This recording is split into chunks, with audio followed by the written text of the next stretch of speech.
Hello, and welcome to another edition of Atlas Information Live. And emphasis on the live part today. It's moments like this. This is the first time, possibly, in nearly 2.5 years that we were late in getting started. And this is where the whole live part comes into play, because, well, it is what it is. We had we had lots of stuff to do this morning, and we just sort of barely finished in time for today's live stream. But we're here, and you're here, and that's all good. And we're glad to have you here. We're happy that you could join us today. And if you would like to join us in a more meaningful way, as always, the links are in the chat, and there's one right on screen.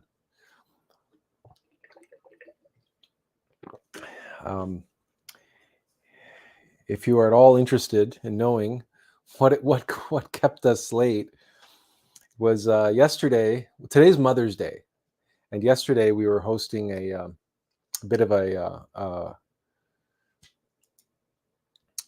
barbecue here at the house, and well, suffice it to say, we experienced a bit of a bonfire inside the barbecue, a bit of a Dante's Inferno.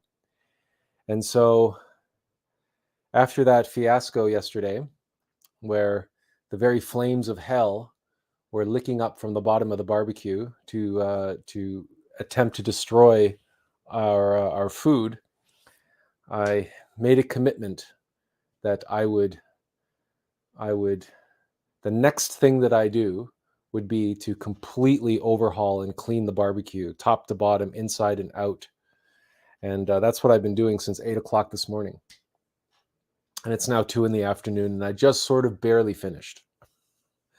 So, but time flies when you're doing physical manual work. It's unbelievable.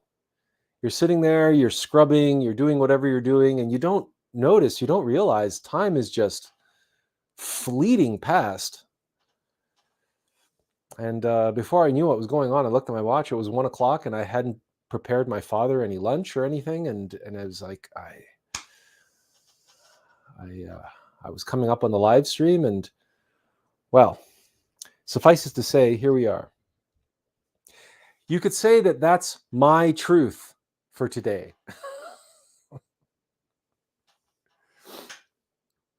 And that is, after all, today's topic. This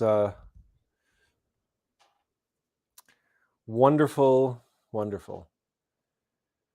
this magical and all-encompassing and so very convenient term, my truth.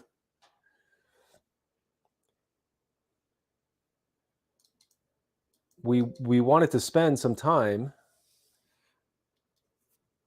going over what the origins of this word is, and where it comes from, why it exists, and the nature of it, and how it relates to what we always refer to as self-evident experiential knowledge, or gnosis. Gnosis to the Greeks, and you guys are all familiar with that word. And we often use the expression the alm of life and the search for self-evident experiential knowledge, that which we seek. So surely my truth relates to that, because my truth suggests that personal, direct, experiential truth. Is it not? Benjamin says, hi, Attlas. Hello, Benjamin. Glad to have you here. Glad to have all of you here. And if it's your first time joining us, we're glad you could join us today. We don't expect many to join us today. After all, it is Mother's Day. And typically, we would dedicate today talking about our Divine Mother.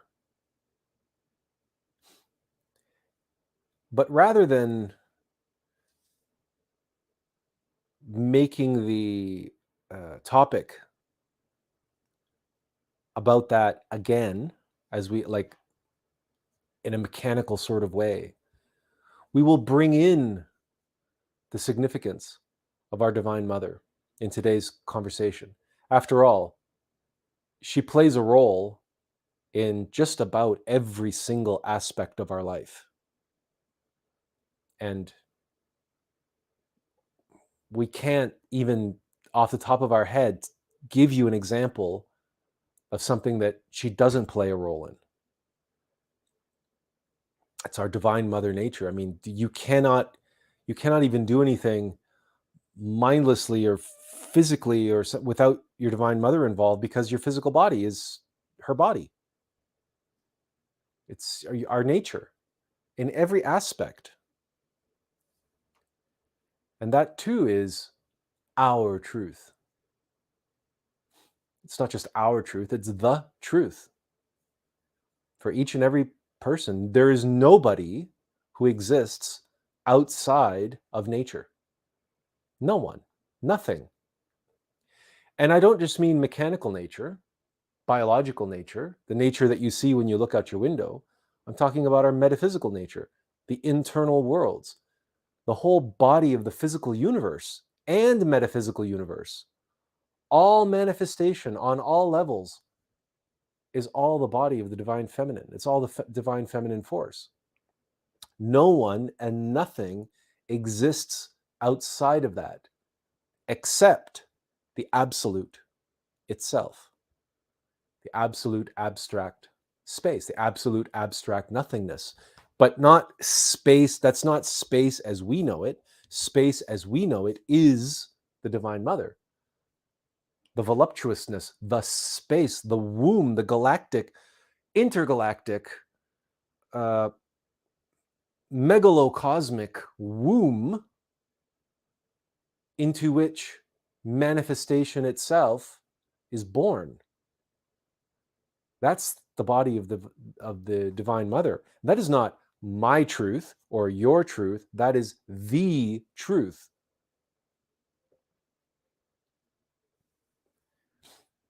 And so she will come up again here and there in today's discussion. But today's discussion, if you remember, a number of weeks ago, now we had a fellow by the name of Richard Valentine, was a guest participant, guest speaker on our program. And Richard Valentine spent many years in the correctional program in the United Kingdom. And he agreed to come on our program to talk about incarceration and the nature of that, and rehabilitation and all of the other factors and elements related to that aspect of life. And it just so happens that after listening to our live stream last Sunday, he wasn't able to listen to it live, but he listened to it after the fact. And after the fact, he sent us a an article that it was written in the Buddhist tradition, we believe, Buddhist/Hindu tradition. And that article was discussing, how did they put it? Near misses or near lies, something to that effect. Our memory is horrible, and our short-term memory is absolutely shot. But it was related to this notion of what we have discussed many times. How 90, even 99% truth can be fatal. Even 90 or 95 or 99% truth can be twisted and corrupted just by that omission of that tiny little but all important last little bit of information. But it's like the keystone. If you remove the keystone from a bridge, the entire bridge collapses.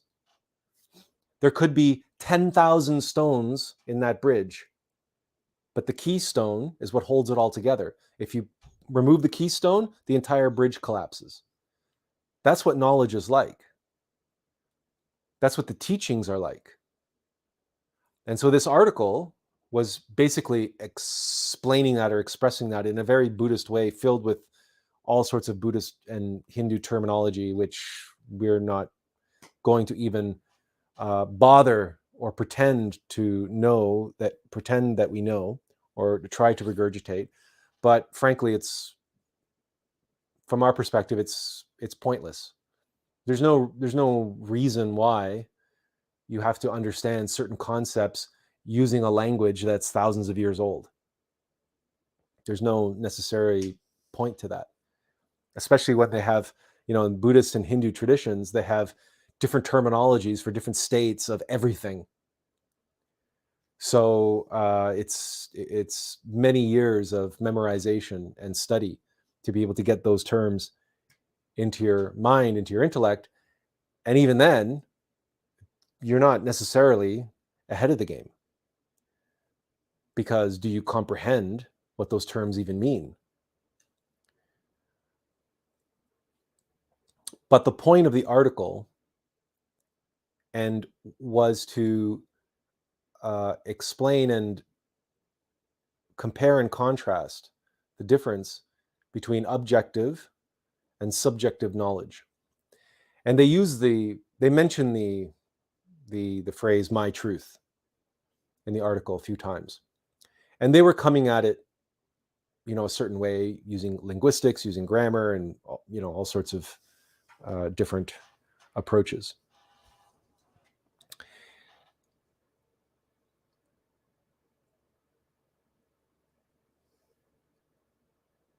Richard sent us this article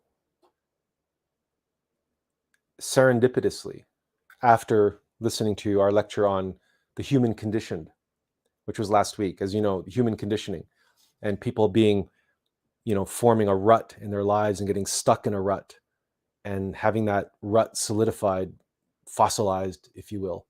And we we discussed all of that at length. And I responded to Richard. I said, well, it was serendipitous that you sent us that article, but the serendipity won't be complete until we discuss the topic of that article on Sunday. Because at full disclosure, we had no topic for today. I had no idea what I was supposed to talk about. And serendipitously, Richard sent us that article. And he intuitively sent us that article based on, as a response to last week's lecture. And intuitively, he sent us that article because we need to take the last few weeks and focus it, bring it to a head, and bring it to a fine point, and focus it on this term, my truth. Because you hear this term everywhere. This term has become ubiquitous and universal.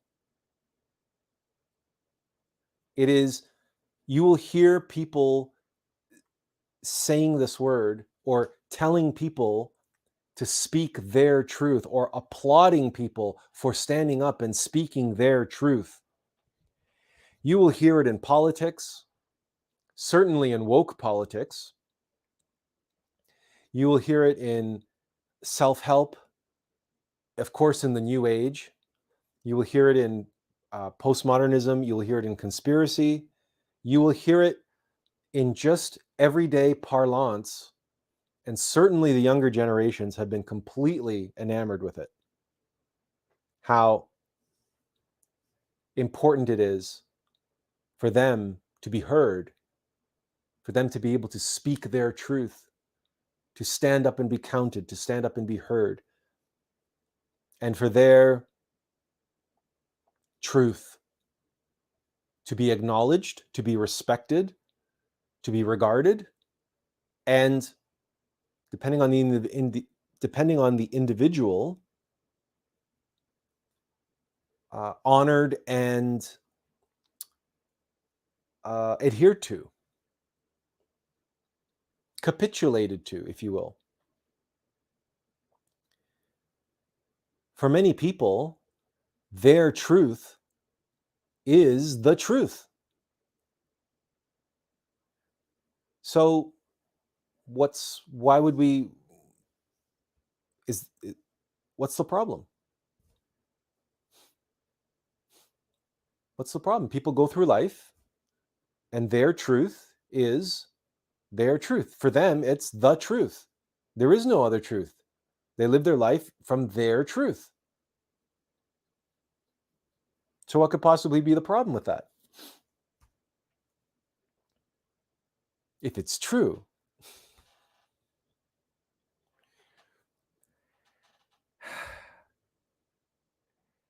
And herein lies the slipperiness, the subtlety.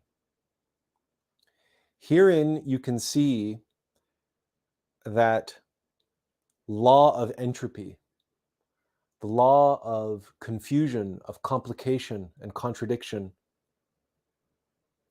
the law of subjectivity. Very often you have heard us say that the Black Lodge, their divinely ordained purpose is to twist, tempt, corrupt, and make fall all that is good and pure and of the light. Well, last week we learned that there's a very easy and simple way to express that and understand that. The Black Lodge is here to condition light, to condition truth, to condition consciousness, and to condition human beings. They are responsible for the human condition.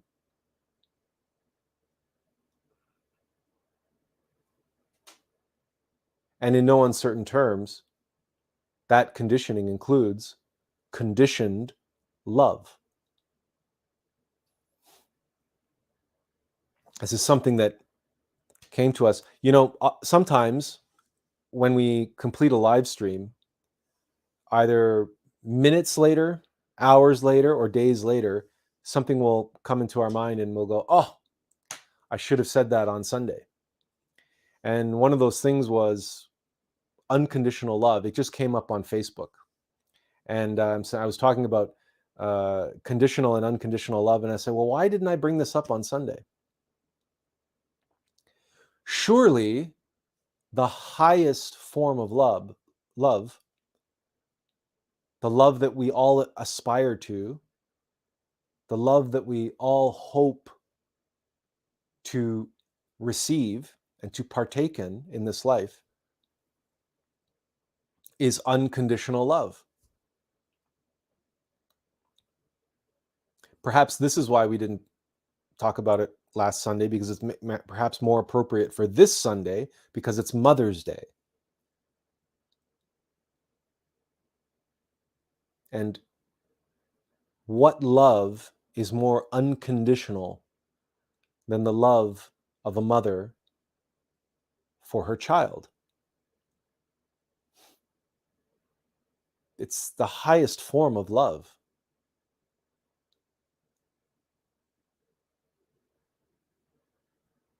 And the love of our Divine Mother for us is the highest expression of that unconditional love.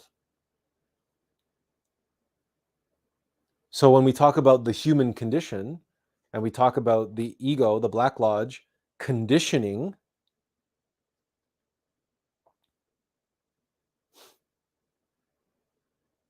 then unconditional love becomes conditional. This came up during the week when somebody asked the question, how is it that I can say, I love you to someone one day and I hate you the next? How does somebody go from that one extreme to the other like this? And we had to inform them the harsh truth.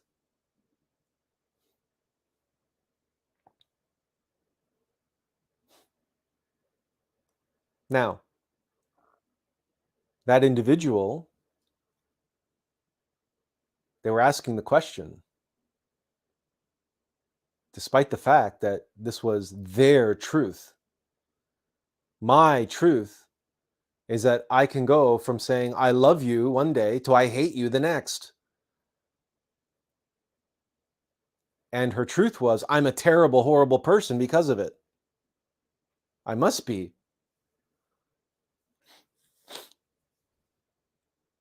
And she didn't know how she could do that. She didn't know why she could do that. All of this was her truth. But her truth just left her with suffering and questions. She had a perception of something going on. She could perceive herself loving somebody one minute and the next minute hating them. She had that perception. That perception was her truth. It was an experience. She felt those emotions, the experience of those emotions were true. She felt love one minute, and then the next moment she felt hate. That was her truth. And then she felt guilty about it. She felt self-conscious, and she felt self-deprecating about that. What kind of person does this? Am I schizophrenic? Am I bipolar? What's going on? She couldn't make sense of her truth.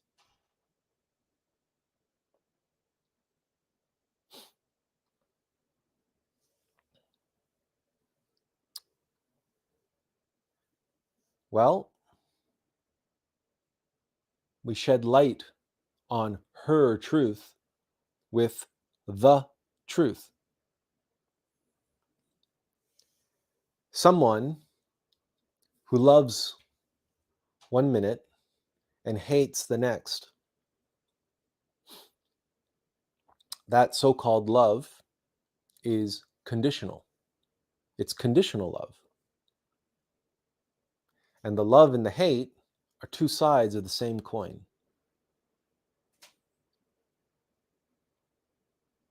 So you take a coin and flip it. 50 chance heads, 50 chance tails.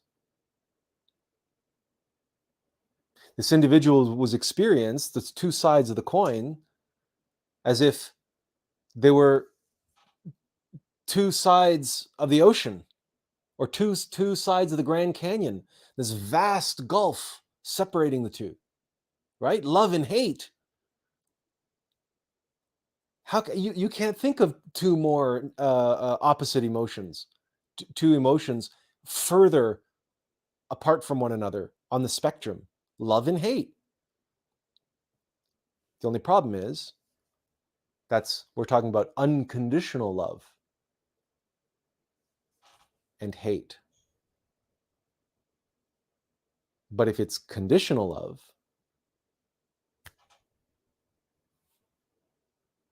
two sides of the same coin. Practical example. When someone you love, someone who's close to you, is uh,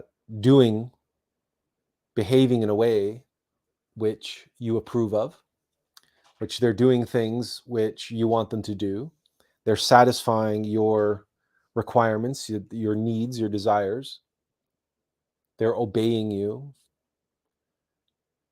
their words and actions fall into line, into the parameters of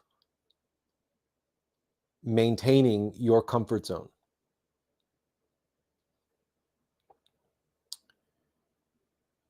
Well, it's easy to love someone, or it is easy to feel like you love someone.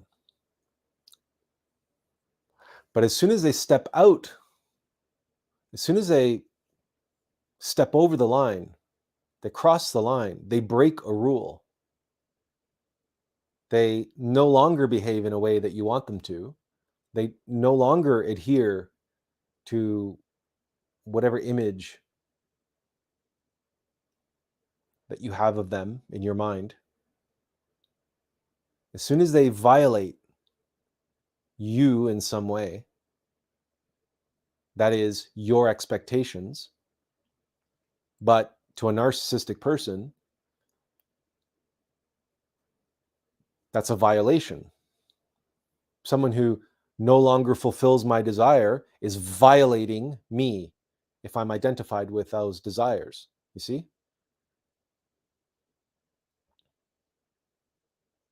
And then that's a source of anger. That's a loss of control. That's a disturbance to my comfort and security. I had arranged everything in my little world just the way I liked it, just the way I wanted it, including my significant other, whom I love. This is my truth. But then my significant other goes and starts behaving in ways which disrupts my little utopia, and my little utopia immediately turns into a dystopian nightmare, at least psychologically for me, because I'm so identified with it.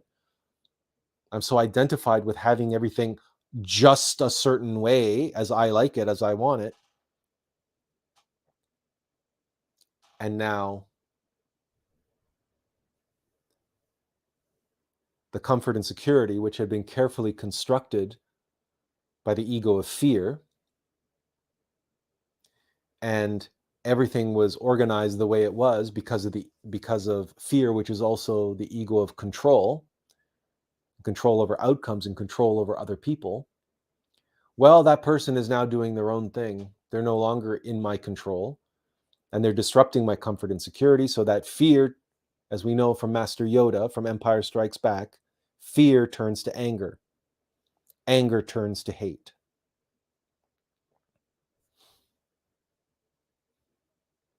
And just look at your own life, right? How quickly do we leap to anger when the things that we want to be a certain way don't turn out that way, turn out a different way? I'm guilty of this myself. Yesterday, when we had 9 people in total, I was making a barbecue for 9 people, and as I was, running back and forth doing certain things, and I went and I lifted up the grill, and then there was this Dante's Inferno happening inside of the barbecue, and I let out an audible, "Oh shit!" In that moment, I was shocked, but I was also angry. I was in that moment angry because I was watching steaks and burgers and everything just literally uh,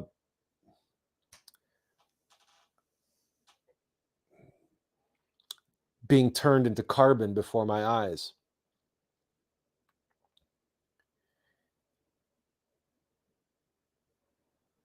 So when we lose control, when things get out of control beyond our ability, and people obviously have free will, and people do things that we don't like all the time.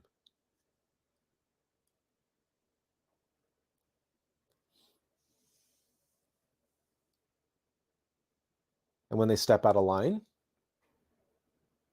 ah, infuriate us, make us so angry. And if they step out of line over and over and over and over and over again over a long period of time, well, I hate it when they do that.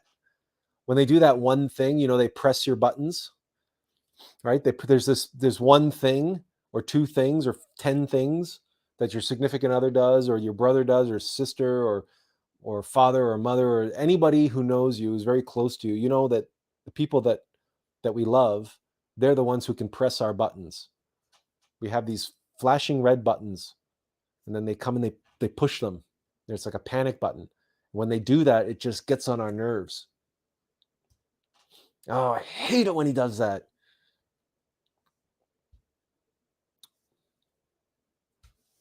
Oh, that's love and hate. Love you one minute, hate you the next. And it's interesting because this little example that happened in the middle of the week, as it related to love and conditional love,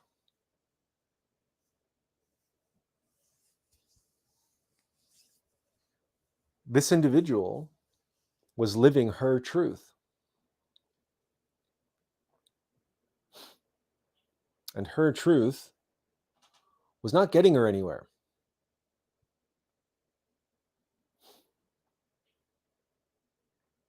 And the reason why her truth wasn't getting her anywhere, because it wasn't true. There were aspects of it that were true, but her conclusion that she's a terrible person, is that a truth?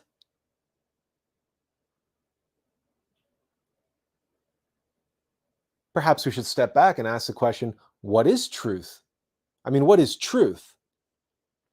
Before we can talk about my truth, surely we have to understand what truth is.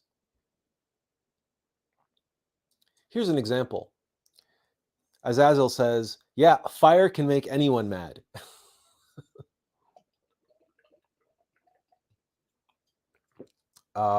Yes. Getting burned, for example, rarely elicits feelings of joy and compassion and peace, and right. If you touch a hot stove or put your hand in something with boiling water, or get boiling grease splashed up on you or what have you, generally speaking, fire can have an adverse uh, impact on us emotionally, especially anger. That's a kind of universal truth.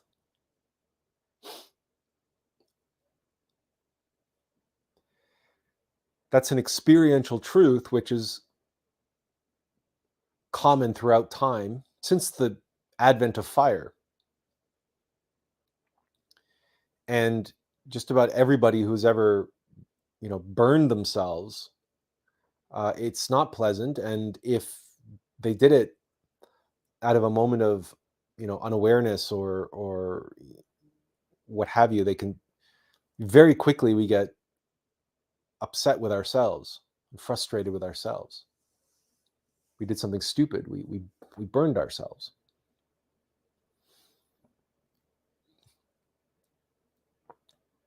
But the fact that the thing was hot, fire is hot, right? Fire burns.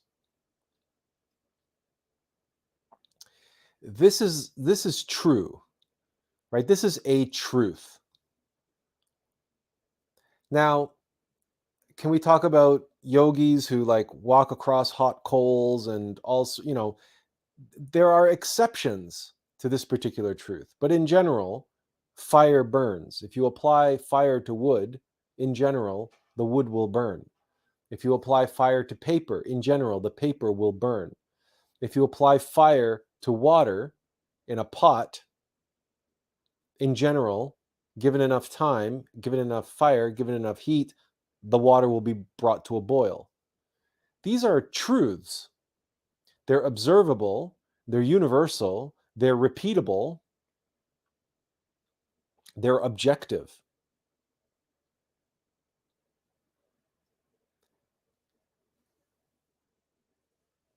They're unconditioned.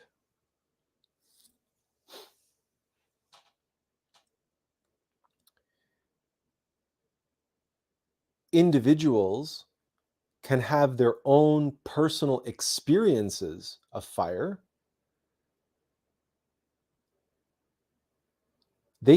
Individuals can experience that universal truth for themselves, through whatever mishaps or accidents, circumstances, whatever. And you could say that in that moment, me burning myself, in that moment, that's my truth. I burnt myself. But it's my experience of the truth that fire burns. What makes it my truth is just me saying so.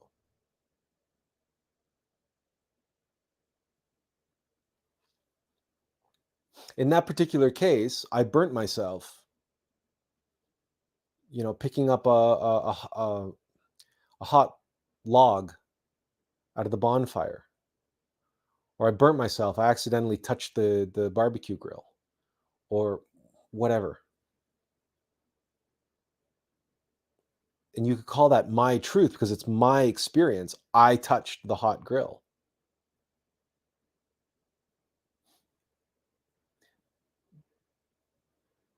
But it's a truth that you touched the hot grill. The fact that you are involved doesn't make it subjective, because third-party observers could have observed you touching that hot grill, seen you burn yourself, see the blisters on your hand. Despite the fact that they didn't experience it, they would know that your experience of that objective truth was real and true. So why can't we just say that's the truth? Why do we need this modifier? Why do we need to add a condition to the truth? Because that is precisely what the word my applied to truth is. Truth is unconditional. Truth doesn't care. Fire burns. Fire burns, doesn't care if you get burned or I get burned, if a forest gets burned, if a stack of papers get burned. The truth doesn't care. Fire burns. It's an unconditional truth. It's an objective truth. So, what is the advantage, or what is the point, or what is the purpose of putting a condition on it?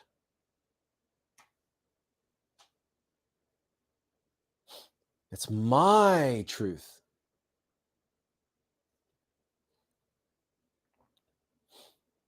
I was burned.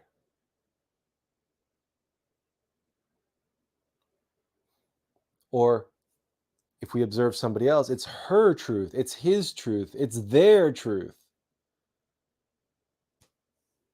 And they got up and they spoke their truth. Boy, how stunning and brave of them. They stood up and they spoke their truth. And if in the case of them burning their hand, great. Their truth was that they burnt their hand.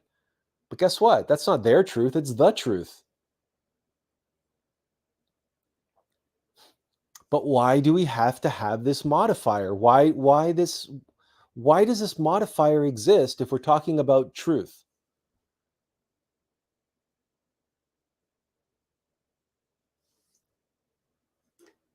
When we all strive for the unconditional love, like that of our Divine Mother, like that of our birth mother, or the unconditional love, if we can find that in a relationship, in a spouse, when we all strive for that unconditional love,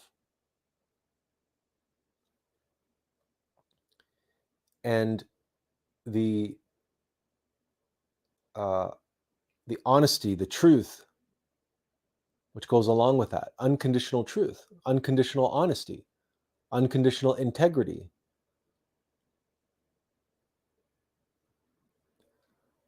What is the impetus?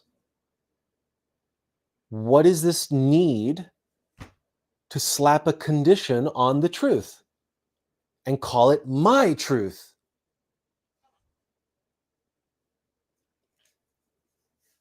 Perhaps just asking the question.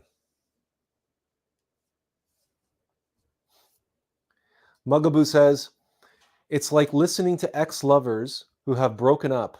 Every side have their own perspective. That's why the saying says, there is your side of the story, my side of the story, and there is the truth.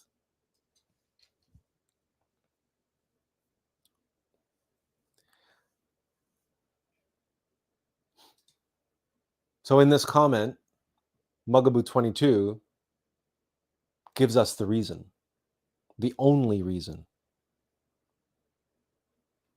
There is only one reason to slap a condition on the truth. Benjamin says, my truth is like history. His story is very unreliable because it is conditioned by someone, or it was written by the victors, as they say. Yes. History is written by the victors. That's very true. I know a little something of that because my given name, my Christian name, is Attila. It's a Hungarian name, and after Attila the Hun. Now, to Hungarians, Attila the Hun was a great leader, a great ruler, and one who united the tribes of the Magyar people.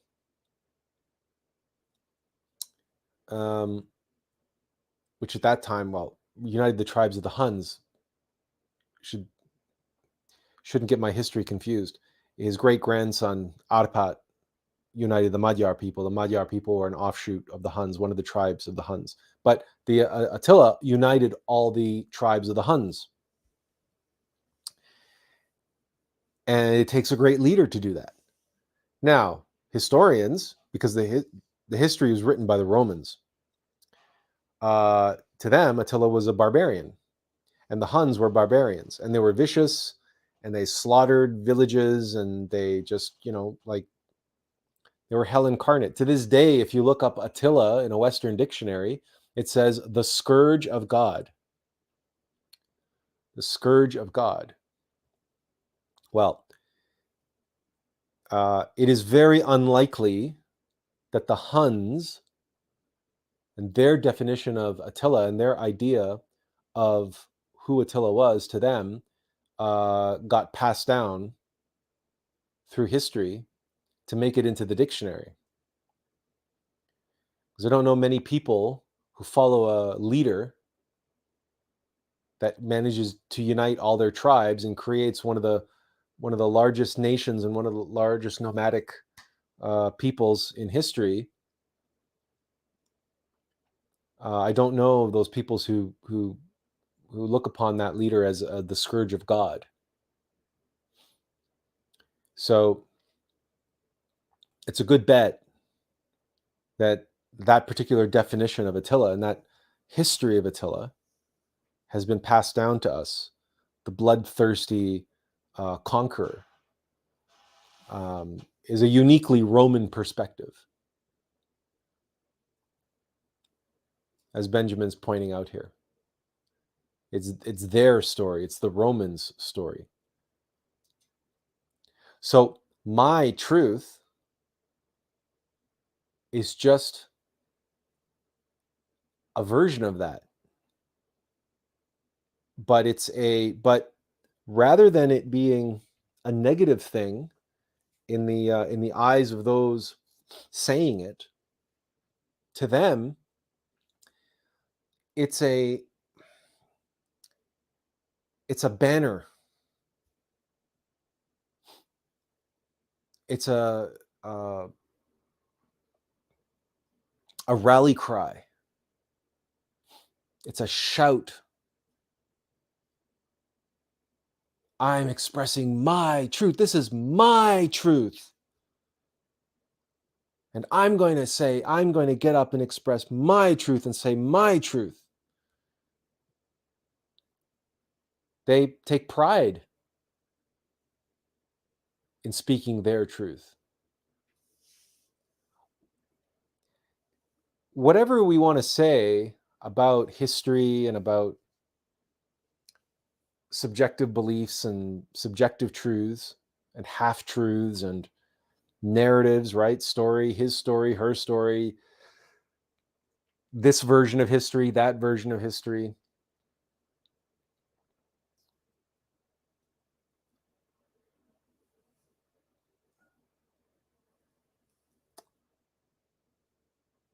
Perhaps it was more, perhaps we were naive in saying, well, this version of history is more reliable than other versions of history because, well, it's the consensus version, or the most historians believe it, or so on and so forth. And perhaps we were naive, uh, you know, to refer to history as containing any truth. But somewhere along the line, someone decided that, well, if there is no truth, if everything's subjective, if there is no official version of history, because it's his story, it's the patriarchy, right? Then we can rewrite history. We can write history however we want it to be. And then that'll be our history or her story. That's what the feminists like to call it. But you see, all of this is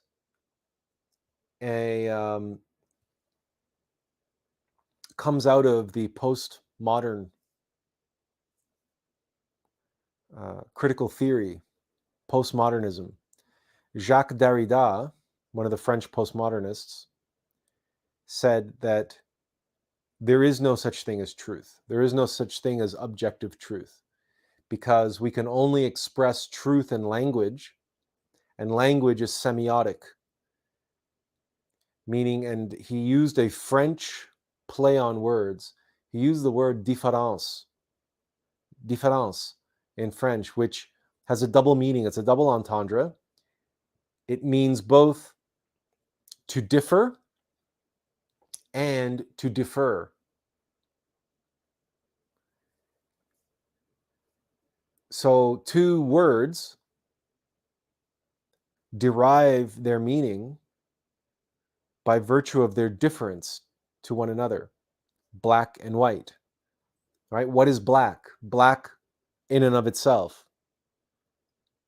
What does the word means nothing by itself, right? Without the dialectic. And so you have to have its opposite, white. And then you understand, okay, black is the opposite of white. Its meaning is derived from the fact that there's this dialectic. And the word black differs from the word white. And so you can derive the meaning from the difference between black and white. But also through deference. If you just discover the word black, you don't have anything to compare it to. So you don't have that benefit of knowing its opposite. So you don't have difference. So you must defer the meaning to another word. And not only that, even if the other word shows up, white, and you have black and white, and now you have the dialectic, and you can derive the meaning based on that,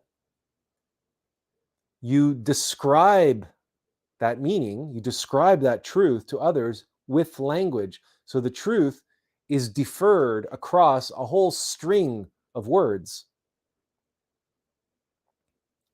In other words, Derrida said, this is to defer the meaning. So the truth doesn't exist because the truth is always a question of difference and difference, which in French is this double entendre, différence. This is the great calamity that postmodernism imposed on the world by destroying objective truth, absolute truth.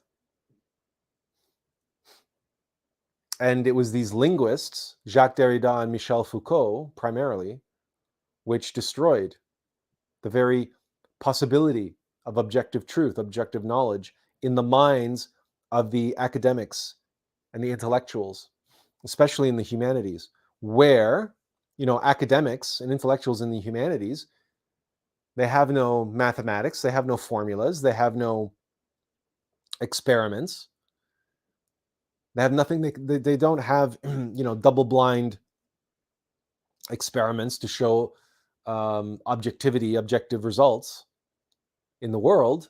All they have are their stories, their texts, their narratives, and their own intellectualization and their own narratives as expressed in language.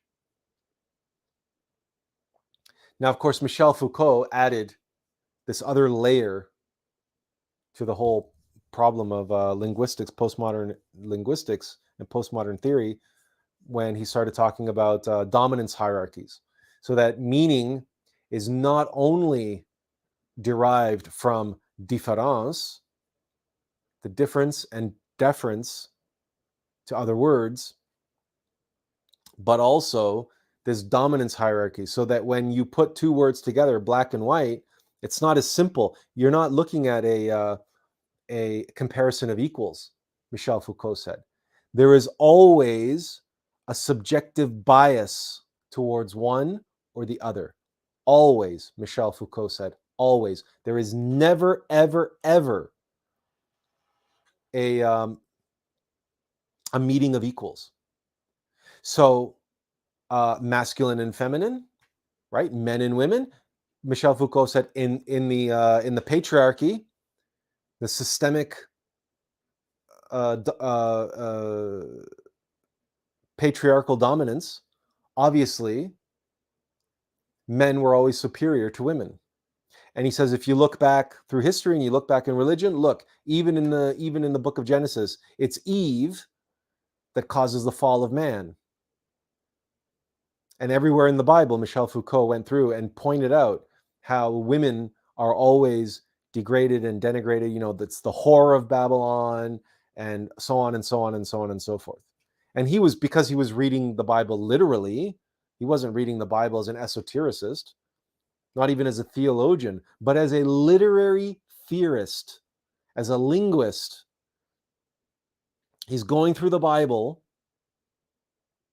and he's picking apart the Bible and he's making grandiose generalizations about the nature of humanity and the nature of truth, and the fact that there is no objective truth, that all truth is subjective, and all truth, so-called truth, actually exists in this fundamental bias, dominance hierarchies, and preferential bias. Now, you guys didn't come here today for a lesson on postmodernism, but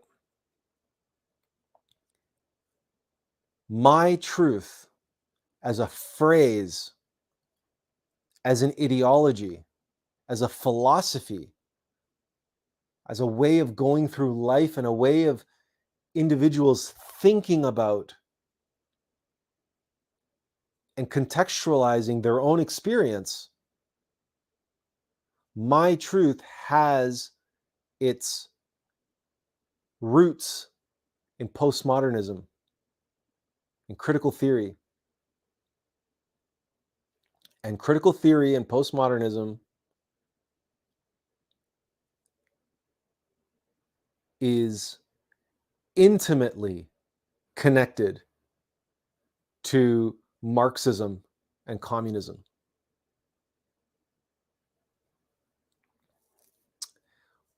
And Marxism and communism is the ultimate end game politically and socially and culturally. It is the end game of the Black Lodge to impose complete and total mechanicity upon humanity. In other words, it is the modus operandi of enslavement of humanity by the Black Lodge out there in the world. And we can see that, for example, in China, how following the Cultural Revolution, and you go and look at China today and how they have over 1 billion people under control, under surveillance, and under very, very, very tight, very, very draconian laws, no democracy. They filter the internet coming into the country. They filter all the media. It's all state media. It's all state-run businesses. It's all one big giant hive-like machine. And yeah, the Chinese workforce, very efficient. It's a manufacturing hub of the world. Super efficient. The Chinese can build a high-speed railroad right across their country, like tens of thousands of kilometers, and they can build it in 1/100th the time that it takes anybody in the West to build a high-speed rail line. Because the people are so efficient. They work just like ants, just like termites, just completely, just automatically, and they just, everybody knows their job, and they just do what they're told to do.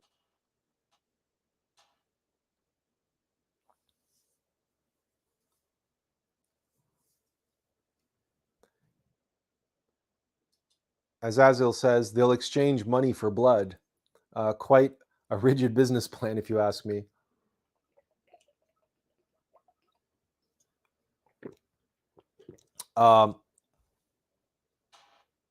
China is also one of the largest markets in the world for human organs. But we're not here to talk about China necessarily, or single out China. But it just so happens that the Cultural Revolution and the communist system. China is a case study of that. Now, here in the West, through postmodernism and through the academy and through woke culture, the woke culture wars, they are, through the younger generations, trying to create a revisionist and individualist collectivism, right? It's collectivism, but there's an individualness about it. But another way of saying that is it's egoic. It's narcissistic collectivism. But another way to say that is it's tribalism. It's fierce tribalism.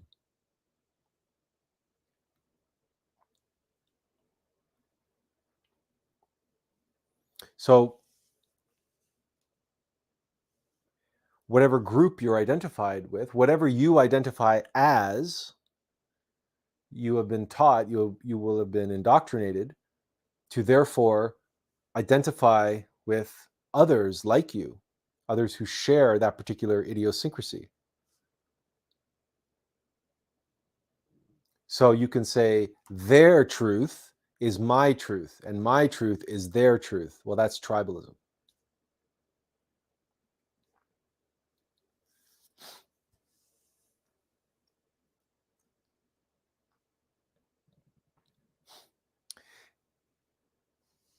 And it's this, you can see how, well, a contemporary example of this is the Netflix series Cleopatra.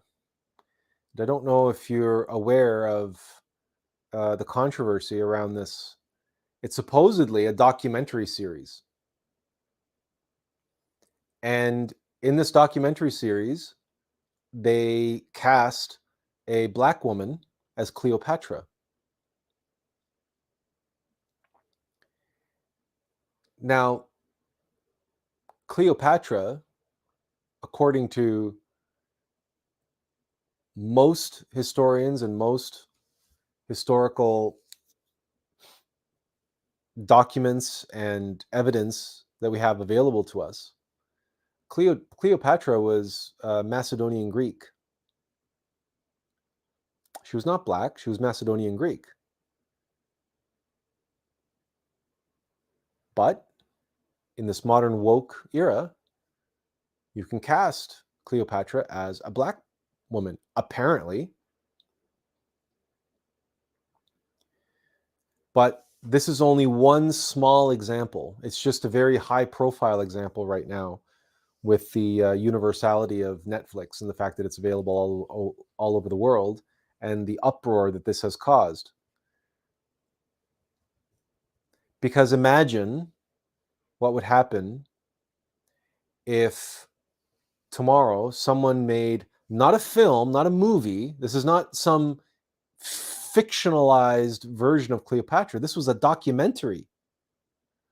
So what if tomorrow someone made a film or a movie or a documentary about Adolf Hitler? And what if they cast a Black man in the role? How quickly and how tremendously, how loud would the shouts of protest be from the Black community? How dare you cast a Black man as history's most evil man, or at least one of history's most evil men from the 20th century, at least. Right? If the tables were turned,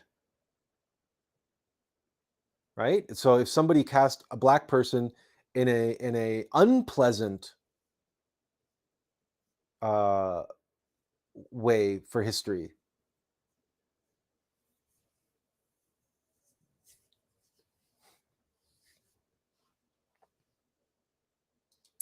as Azel says, the anime industry is probably a good example.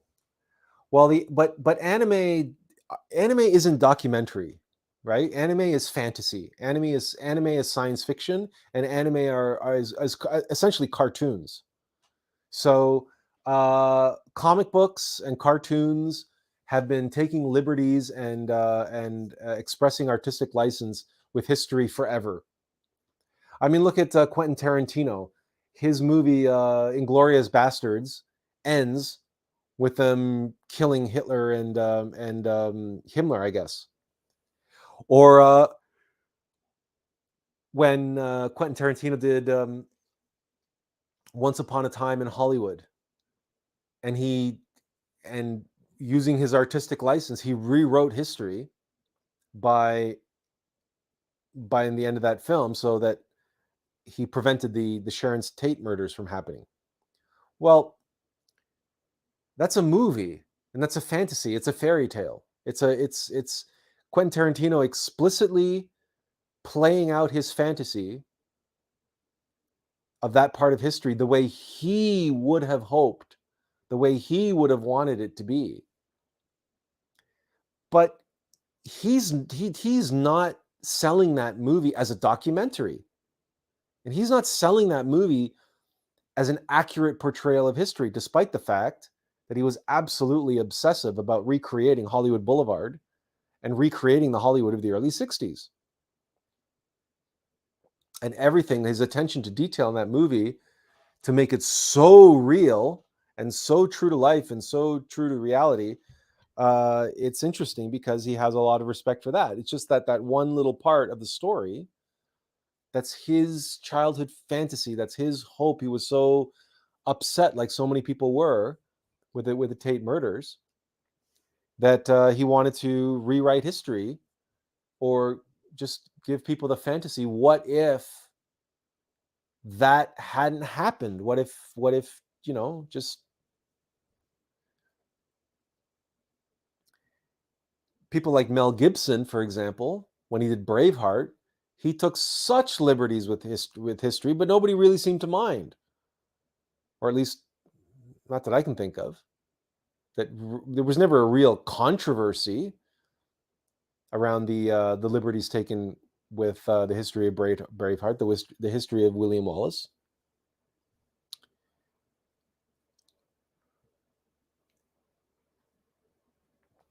But again, none of these films, these are Hollywood movies. Like so many Hollywood movies, they say, even if it's based on a true story, they will say that this is they will say it's a dramatization, and that even though certain names and places and events have resemblances to real reality, this is still a piece of entertainment. This is still a work of fantasy. It's a work of fiction. It's a fictionalized version of history. Shakespeare did the same thing with his histories. His histories are based on real people and real events. But nobody talked that way ever in the history of humanity. Certainly in the history of in the history of the English language, nobody ever spoke the way they're depicted as speaking in Shakespearean plays. So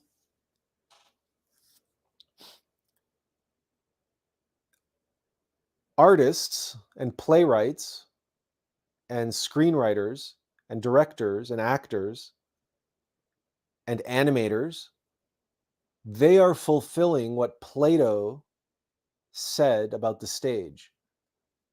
Plato said the stage is a sacred space, and you do not put reality, you do not put real life on the stage, because that is a vulgarity that takes this heightened space, this space of heightened reality, is,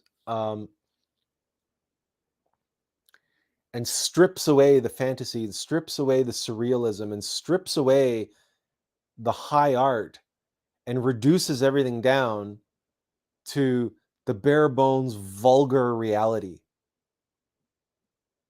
And Plato says you don't do that. That's not the That's the job of the historian. And the historian does not put on plays. A historian is not an artist. And acting out reality,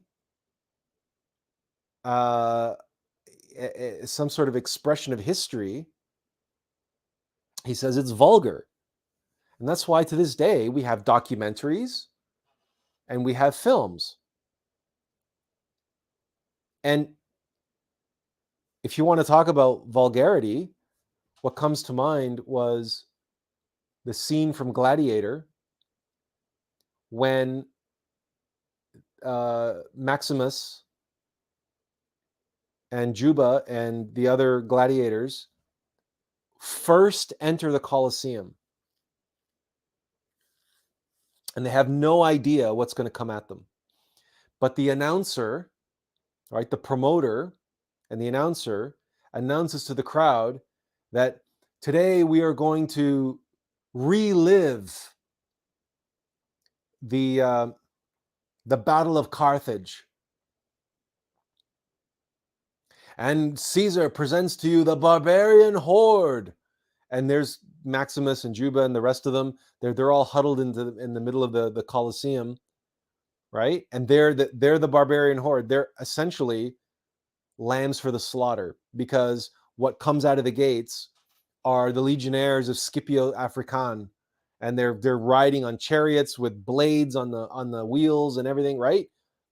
And what is this? Is this art? Is this theater? No. It's the best that the Romans can do to reenact a part of their history, a beloved part of their history, a cherished and a triumphed aspect of their history, the Battle of Carthage, when the legionnaires of Scipio African defeated the barbarian hordes of the barbarian ruler Hannibal. This is a great victory for the Romans. It's a great part of Roman history. But it's vulgar. It's vulgar. It's a slaughter.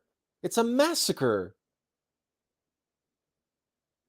It's just, they put it in they reenacted in the Colosseum, so the audience can cheer the blood sport and the massacre of these barbarians, right? It's not so. This is what Plato was saying hundreds of years earlier about reality versus art. And you don't put reality on the stage because it's vulgar. That's why it belongs in the Colosseum. Now, Plato, the Greeks didn't have a Colosseum like the Romans did, but there you have it. We have a lot of comments here, so let's get through some of them. Muggu says, I think they do things like that to stir controversy and get views. I don't see any other reason to do that. Actually, if the director of the series said that she did that explicitly for political reasons, for woke reasons. And you might be right. You might be right that that they wanted the controversy and get views. But what's happened is that Netflix has had to shut down comments and shut down voting, thumbs up and thumbs down on review sites, because the series has been getting review bombed because of the backlash. So if they had done it, for controversy and to get views, then it backfired. That strategy backfired. Benjamin Ochoa says, it sounds like tribalism doesn't adhere to modern science or religion and never will. But tribalism does offer an overall gist of the power structure. It's odd. And as Azil says, it's an unstoppable global degeneracy. And he adds, not saying we never watch these things, but it is easy to observe its effects on humanity.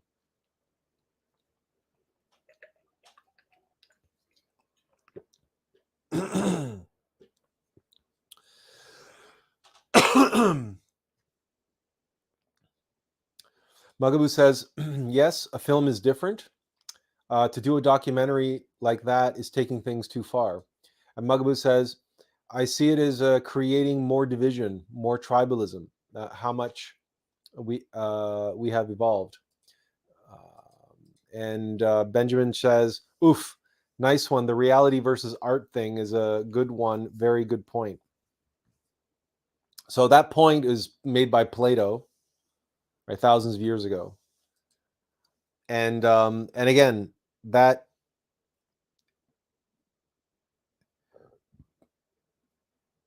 one reason why we don't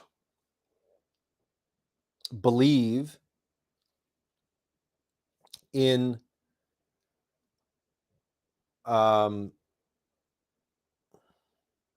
there is it's a fine line. So for example, you watch a movie like Saving Private Ryan, and that first scene on the beach on in Normandy, the Normandy beach landing,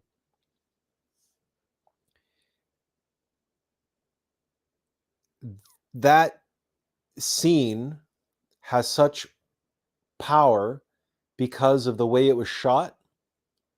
The camera was always at eye level, and it was always handheld, and it was like it put you on the beach in Normandy. The power of it was very realistic, and the realism of the scene and putting the audience onto the beach alongside the soldiers and allowing them to see as if through the eyes of a soldier landing on the beaches of Normandy. This is an incredible, visceral, and cathartic experience to be able to not having lived through that, not having experienced that, to give this simulated experience.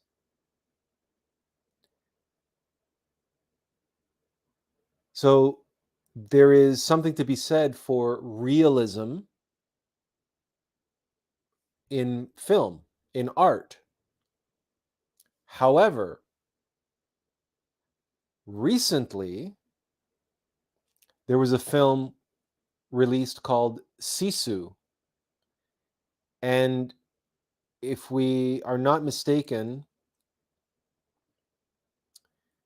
it's a Finnish movie, if we're not mistaken, and it tells a story of a Finnish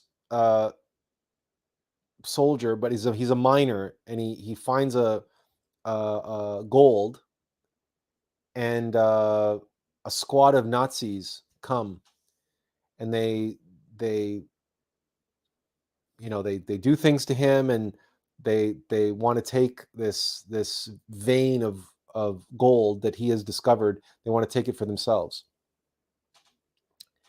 and the film is nothing but uh, a a a grindhouse, ultra violent, um,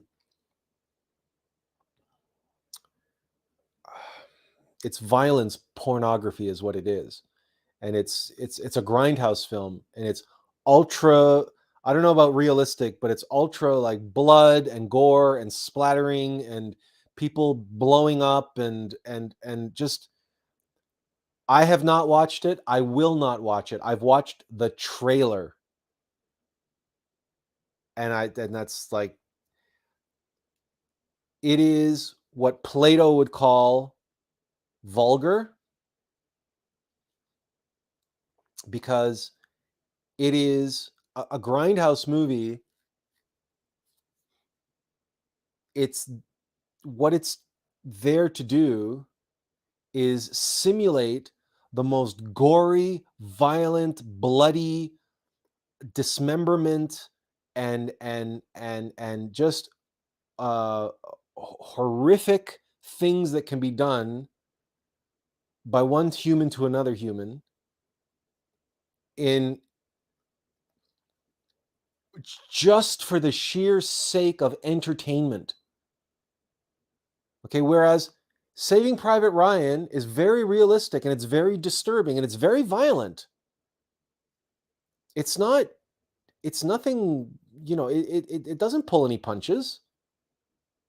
It's a violent, realistic, and it puts you the camera, but the purpose of it is to let young people and Westerners, grasp for the first time what their fathers and grandfathers went through on the beaches of Normandy, which no documentary can accomplish and no textbook can accomplish.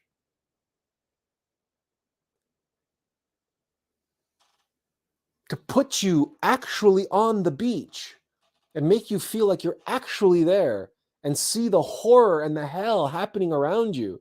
And you're like, my God, this was horrific. My God, my grandfather went through this. My grandfather survived this. And right after you watched Saving Private Ryan, if you did have a family member in the war, you wanted to call them up and thank them for their sacrifice and their courage. Because I never, I just saw this movie. I never had any idea it was that bad.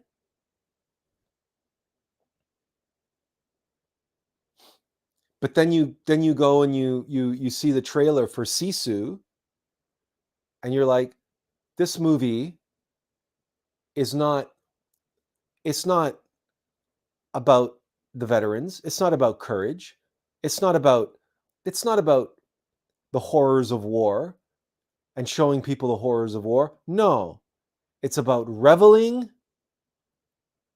and glorifying and wallowing in the most depraved ultra violence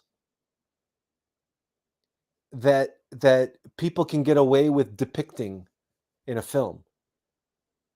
And it's for pure entertainment purposes.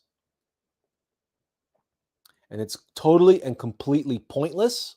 It is the utmost in vulgarity. It is, like you said, it is violent pornography.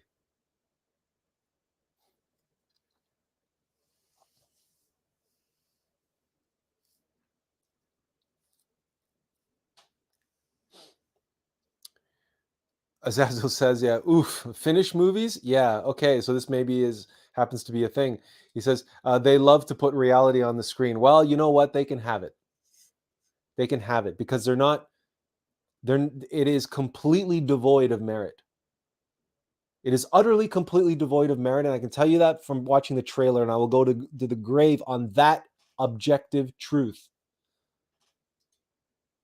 Now, I bet you there's tons of Finns, just like there's tons of people in fandom in the US, because I heard about this movie from some internet media, what do you call them? Influencers, these creatives on YouTube, talking about this movie and raving about this movie.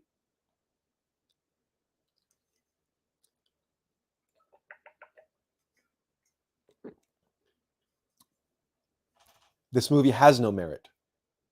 I don't care. It might have the greatest cinematography ever in the history of filmmaking. It is vulgar. It is a vulgarity. It might have the greatest directing in the history of cinema. It might have the greatest acting in the history of cinema. It's all for naught. It's all a waste. Look, even the creators of pornography know better than to cast good directors of photography and actors in their porn films because they know that's not what people are interested in. They know it's a vulgarity. Why would we waste money on a vulgarity? Why would we waste talent on something that is vulgar, on something that has no merit? Now, You might run into people who are fans of these types of movies, and they will tell you that no, but I like them. No, that has a lot of value. It has this, it has that, and they can rationalize, they can tell you, and they will tell you their truth. Yeah, but that's not my truth. Say the truth is it has no objective merit. The truth is it's a vulgar thing. The truth is it's a grindhouse violence. It's violence porn. Oh, but that's not my truth. That's not my truth. So you see, my truth is an escape. It allows people to avoid what they don't want to hear, which is the truth. This perspective, this opinion, this belief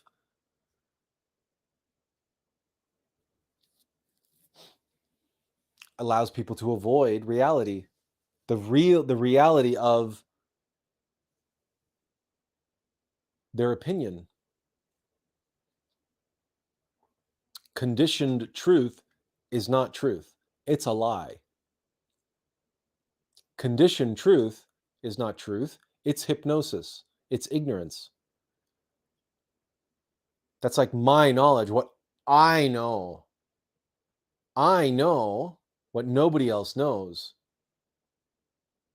And what I know is exclusive to me, and it applies only to me. That's what my truth says.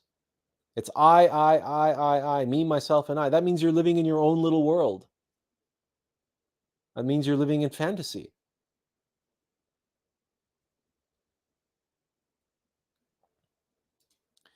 Benjamin says, if we see these things happening, the global degeneracy, as Azazel mentioned, is because I think there is an elite class trying to divide and conquer us.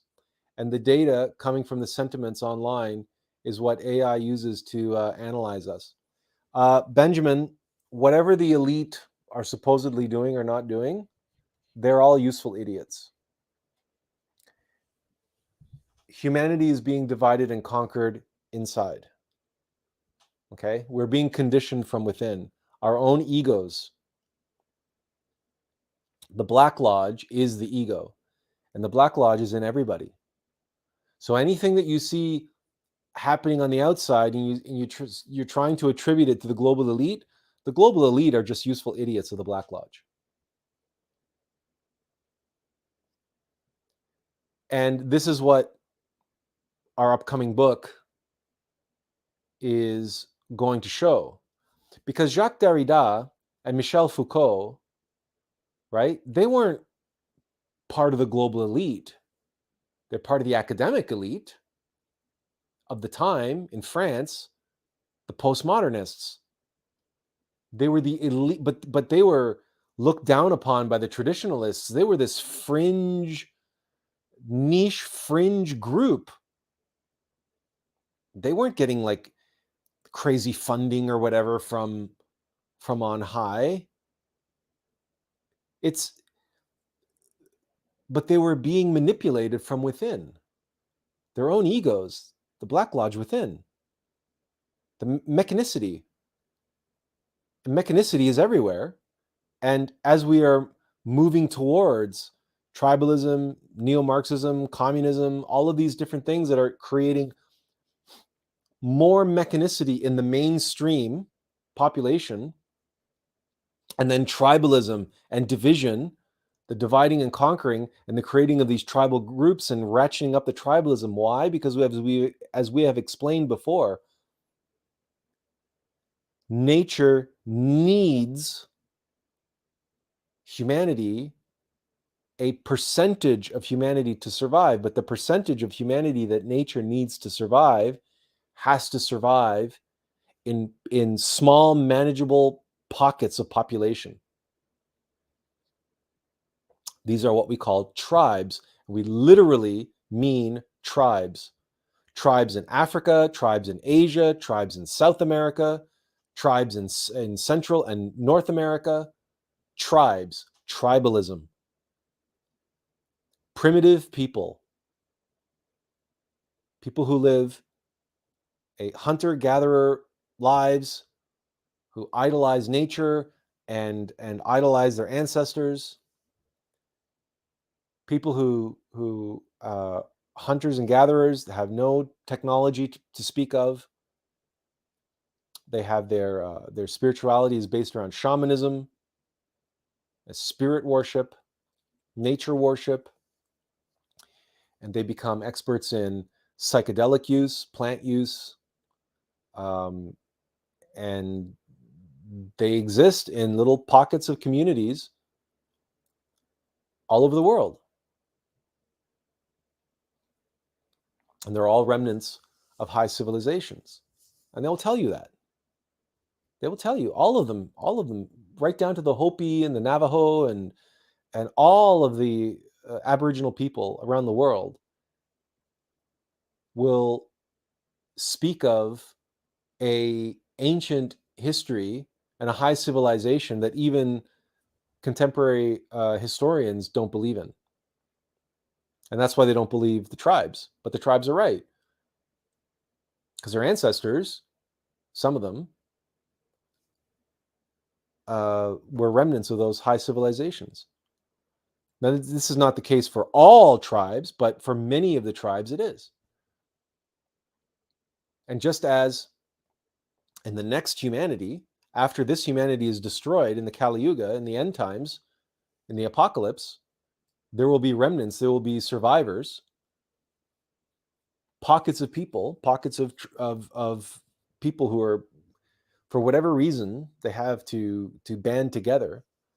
They will survive, and they will become like many of the tribal people who will also survive, but they will add to the primitive peoples around the world.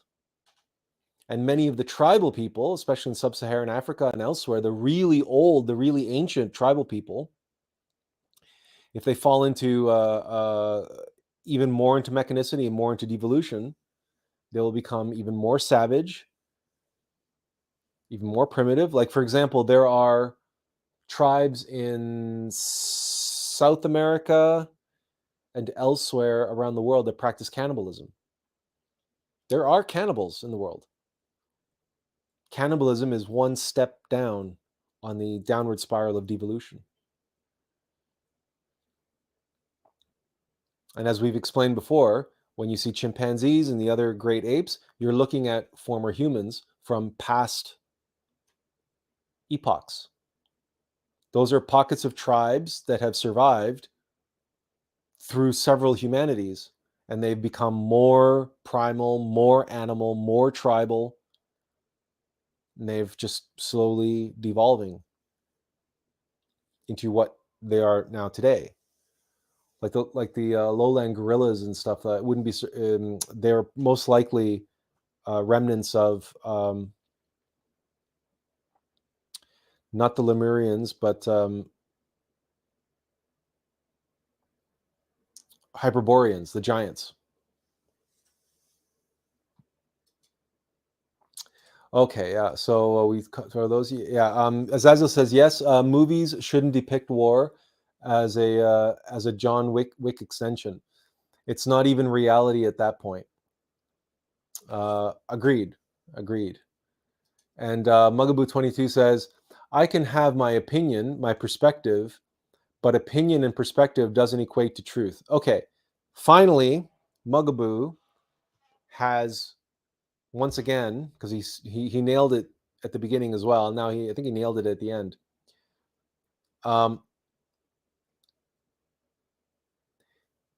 These people don't talk about opinions and perspectives and beliefs anymore. They don't have these people don't have opinions and beliefs. New Age people don't have beliefs. The New Age exists because they reacted to belief. They rebelled against belief, right? They rebelled against religious dogma and religious belief. The New Age exists because it promised truth, true spirituality, right? True connection, true oneness with everyone and everything, oneness with the universe, right? That's not a belief. That's a truth, right? That's a truth.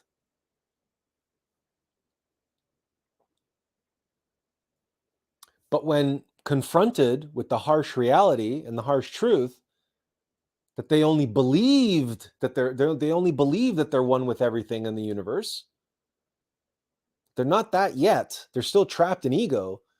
But no, I have my crystals and I have my unicorns and I have my Reiki and I have my yoga and blah, blah, and I feel so one with everything. And I was like, and so you can't tell. So no, this is my truth. You see?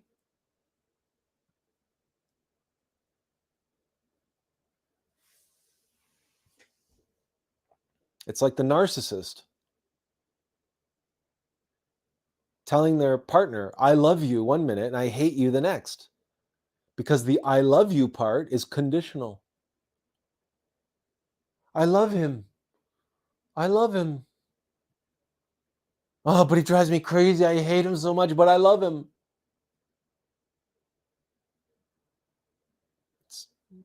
It's these people are delusional. And my truth is a magic spell. It's black magic. It's conditioned truth. Twisted, corrupted, co-opted truth. It is just like unconditional love. It's just like the narcissist who goes around believing that they actually love people. And their love is entirely conditional. It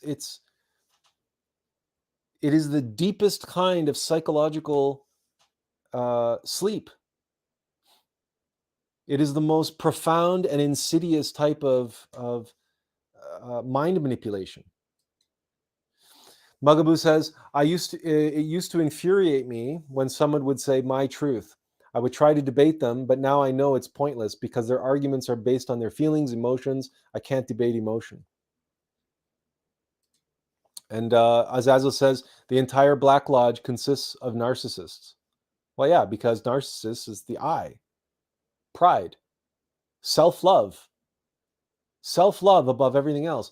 And just coming back, I just want these two thoughts, these two quotes, these two comments to be taken together as one, Azazel and Mugaboo here. Because like Mugaboo, I don't know if I would say I would be infuriated, but it would certainly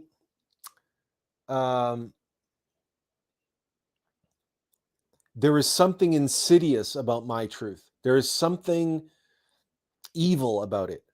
It's not passive. It's passive aggressive is what it is.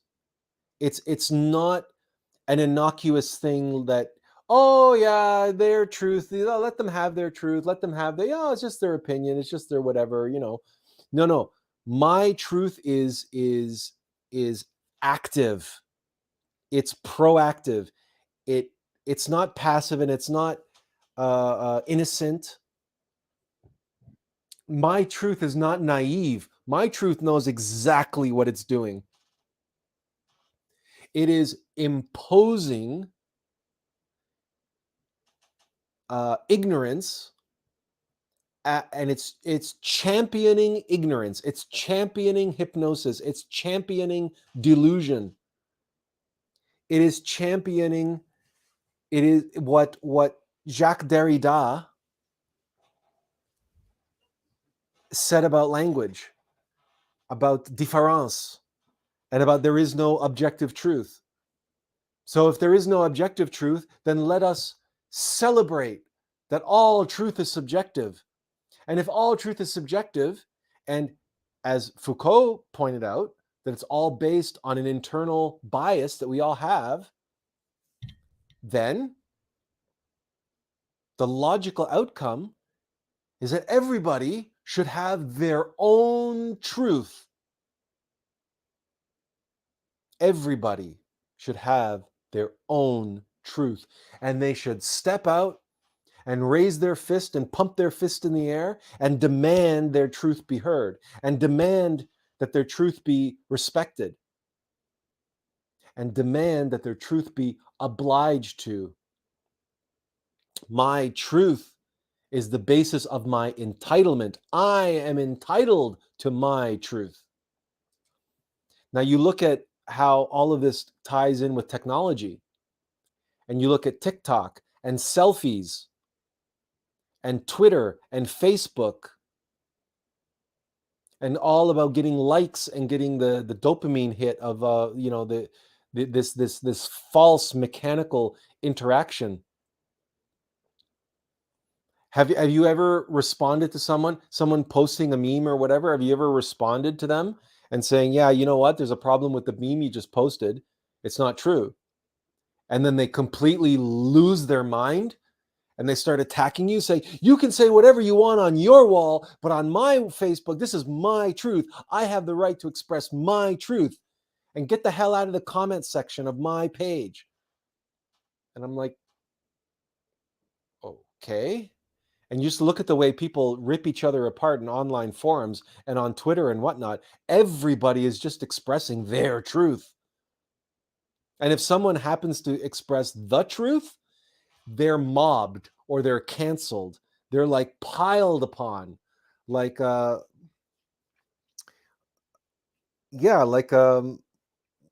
like in the cartoons in a football match where they're just getting tackled and piled upon and piled upon and piled upon, or they get canceled. They get outright canceled because nothing is more dangerous to everyone's my truth than the truth, because the truth reveals how all those people are living a lie. All those people are living a delusion.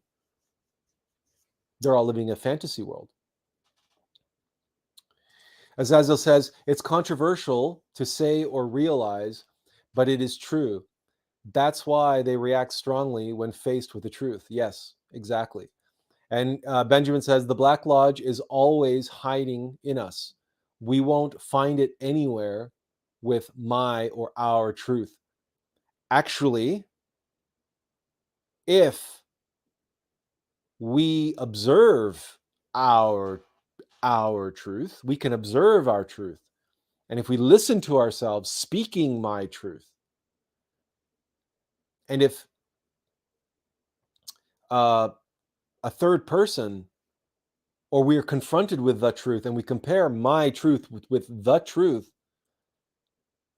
if we reflect on ourselves, if we do the work, then actually my truth can reveal a great deal to us about what egos are inside of us, concocting and creating that delusion, that fantasy for us that we call my truth.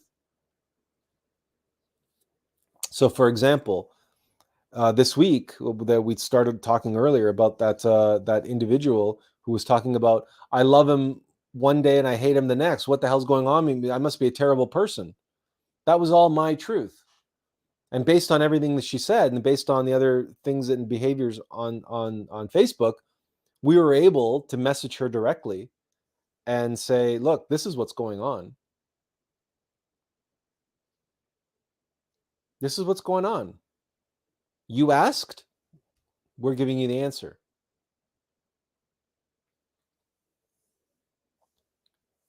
And so until that moment, she had not even considered fear as the culprit, because that wasn't part of her experience. She wasn't experiencing fear. She was experiencing two completely different emotions, love and hate. There was no fear. So how the hell, how that's why self-observation is so important. And penetrating with meditation past the surface is so important when we're observing ourselves.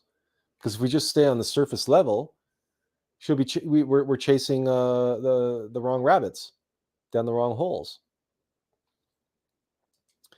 Benjamin says, it appears my truth or subjective truth or having this mindset is easily propagated through indoctrinating children, transgenderism, because you can assume any gender they want without looking at the truth about them. You see, there's a very good example.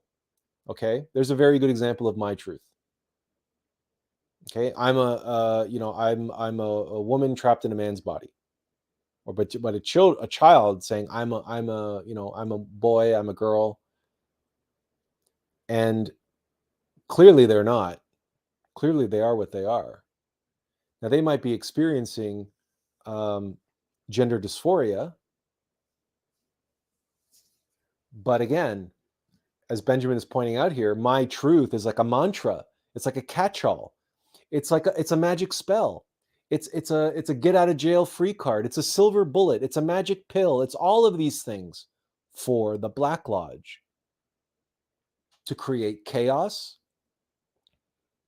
to create suffering, to sow discontent, to sow division, but most importantly, to get individuals and groups and tribes living complete and total utter fantasies, living complete and total utter delusions where there is no objective reality anymore. My truth is like the ultimate religion of postmodernism. My truth is postmodernism distilled down into, if in the Enlightenment and the height of the Enlightenment values in the 17th, 18th century was the expression Descartes and the meritocracy and the power of the individual and the power of the individual soul, individual human being. Descartes, if that mantra was "I think, therefore I am," which was already bad enough, was one of the reasons that the so-called Enlightenment ended with what Nietzsche called the death of God. Right? When Nietzsche declared God is dead, Nietzsche was declaring God is dead because of what Descartes said, "I think, therefore I am." Well, the statement, "I think, therefore I am," essentially makes everybody their own God, their own creator of reality. And Nietzsche said, in light of such a worldview, in light of such a mindset and such a philosophy, God is dead. There's no room for God in the statement, "I think, therefore I am." Now, that is in the Enlightenment, 17th, 18th, you know, 17th, 18th, 19th century, early 20th century. Now, early 21st century, it's my truth. Now there is forget about no room for God. There's no room for anybody else. There's no reality other than my own. It's like, I think, therefore I am. And that I think, therefore I am, that I is the arbiter of what is truth. And what is true is my truth.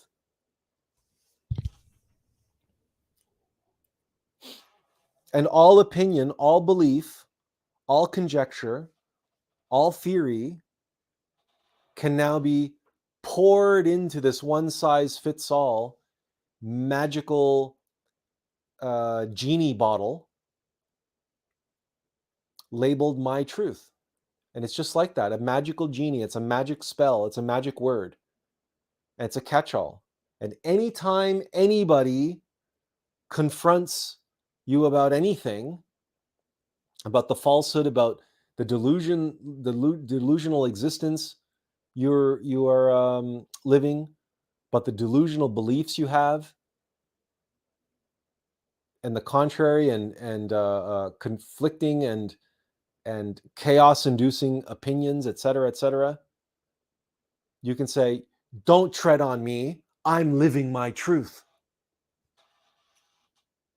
So my truth is a defense mechanism. Remember, I said my truth is not passive. My truth knows exactly what it's doing. So when Azazel says, "I don't mind them shouting my truth," they have a better weapon called beat them. I have a better. They have a better weapon called beat them with knowledge. And he says, well, it's probably a part of their truth, but still. When they're shouting my truth,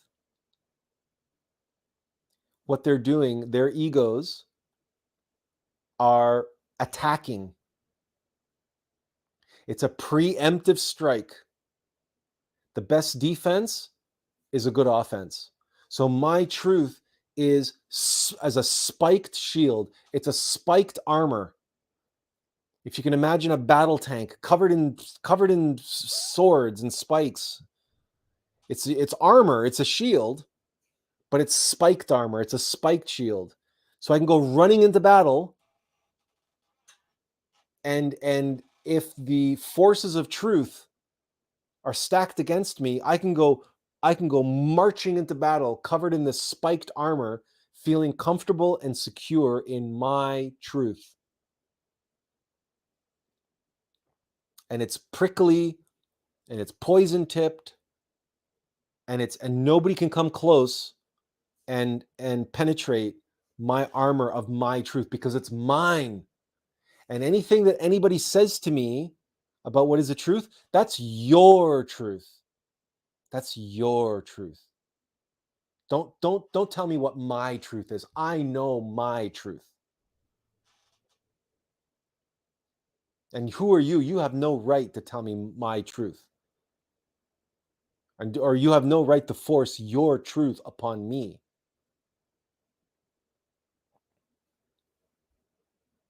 So this is not passive. This is passive aggressive. And as Azil was saying earlier about the entire Black Lodge consists of narcissists. Well, passive aggression is the modus operandi of the narcissist. The best defense is a good offense. And the toxicity of narcissistic people, right? Narcissistic sociopaths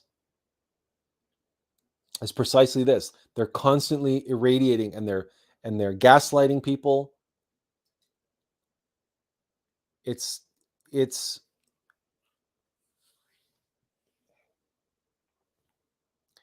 if there is a reason why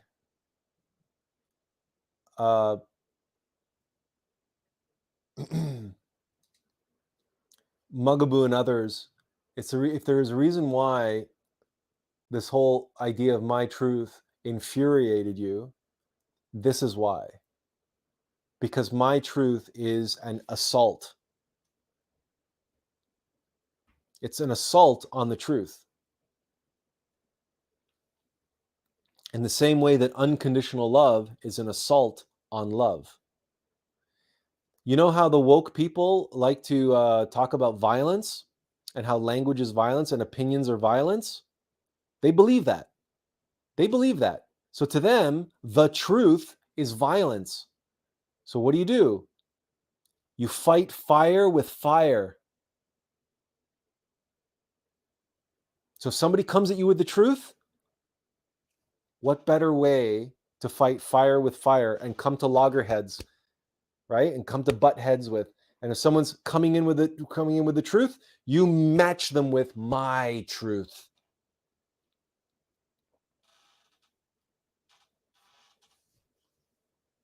My truth is the ultimate expression of the great awakening of humanity. My truth is millennials and Gen Z, entire generations, walling themselves up, right? But inside the walls of Jericho, walling themselves up against the attacking hordes, the barbarians outside. It's like so many people, it's like the cocooning instinct of the primal cocooning instinct of a mammal, or any animal that it creates its den or its nest. It's going to cocoon. Look at all of these young people who have grown up in suburbia, in suburban households that have become ever more insular When I grew up, I was allowed, my mom would feed me breakfast, and maybe after lunch, she'd throw me out of the house, like, go play, and come back when the street lights come on. Come home for dinner when the sun goes down. When the street lights come on, come home. And that's not an exclusive experience for me. That's the experience for millions upon hundreds of millions of other people who grew up in my generation and prior generations. But millennials and Gen Z, they're not even allowed to go outside the house. They're not even allowed to go down the street or go to the park without parental supervision. They might be able to play in the driveway or play in the backyard, but that's it. And then their entire life, their entire existence has been through social media and the internet. And so this insular cocooning that has been taking place socially, psychologically, culturally. And any interactions they have had have been mechanical, like mechanical nature, egotistical, emotional, hyper emotional, action reaction. Look at the interactions on Twitter. Look at the interactions on Facebook. In any discussion group, the ad hominem attacks, retaliation, it's counterattack, retaliation, and so on and so forth. Just back and forth and back and forth and back and forth, like dogs barking at each other through a fence.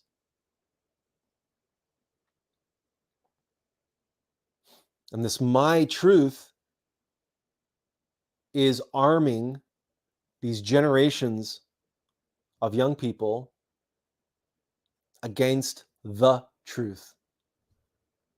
It's making them immune to the truth.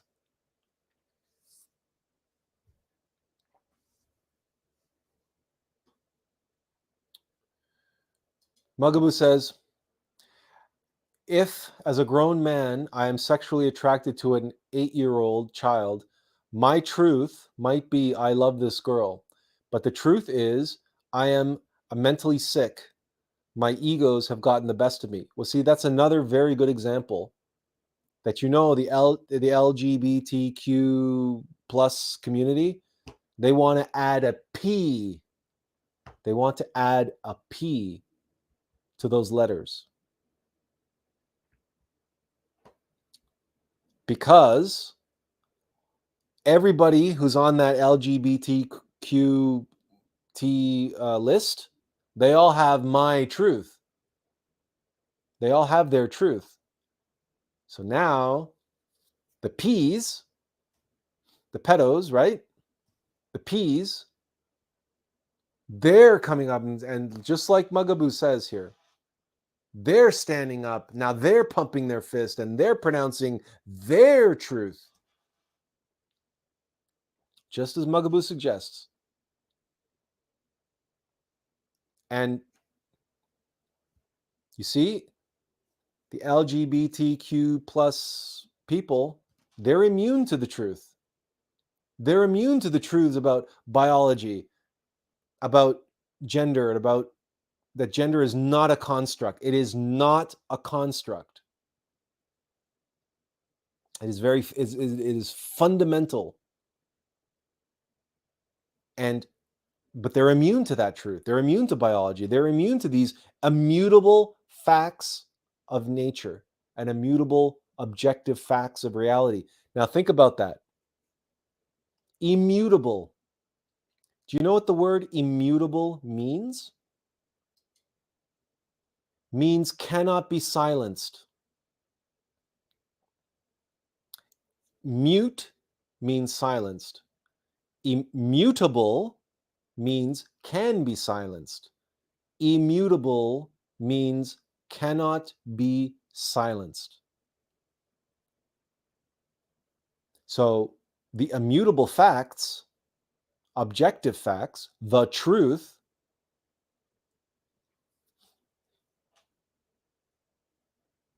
They're fundamentally immutable. So what's the answer?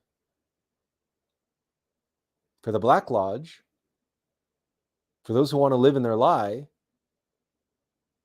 you shout them down. You shout down. If it's immutable truth, truth that can't be silenced, you shout louder. You make more noise and you shout down the truth. And you can see this. Watch videos of Jordan Peterson trying to speak at universities, or any right-wing pundit, Ben Shapiro, Jordan Peterson, Tucker Carlson, and many others who have tried to attend universities and give talks at universities, and you watch the woke leftists banging on the windows and coming into the auditorium and making noise and shouting down the speaker, and right, they can't stop Jordan Peterson from speaking. They can't shut him up. They can't turn him into a mute, but they can scream their truth, right? They can yell and rally and do all this stuff, like screaming and screaming and screaming and screaming their truth. My truth, my truth, my truth, my truth. And you have hundreds of people yelling and screaming their truth, while one guy trying to speak the truth, he gets drowned out, he gets shouted down, and his voice gets lost under the cacophony of my truth. Now, as above, so below. As within, so without. Where is your intuition? How loud is the voice of your innermost being compared with the cacophony in your own mind?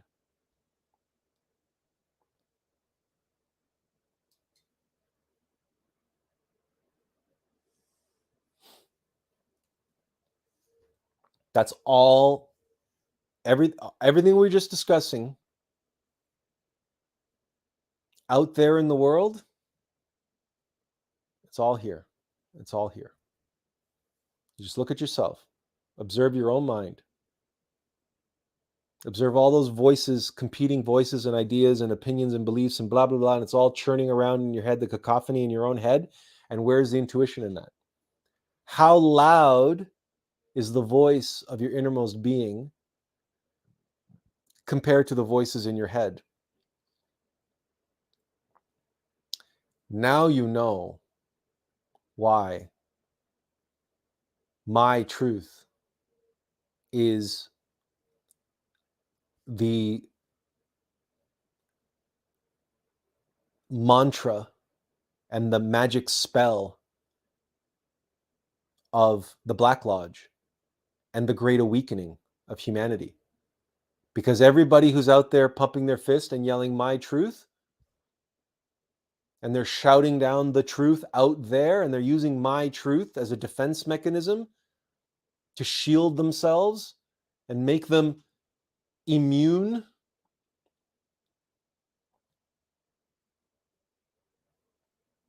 It's because it's happening in here. It's happening in here. They can't hear their own innermost being. They can't hear their own intuition, because if they're out in the world shouting and screaming my truth, then just imagine what's going on in here.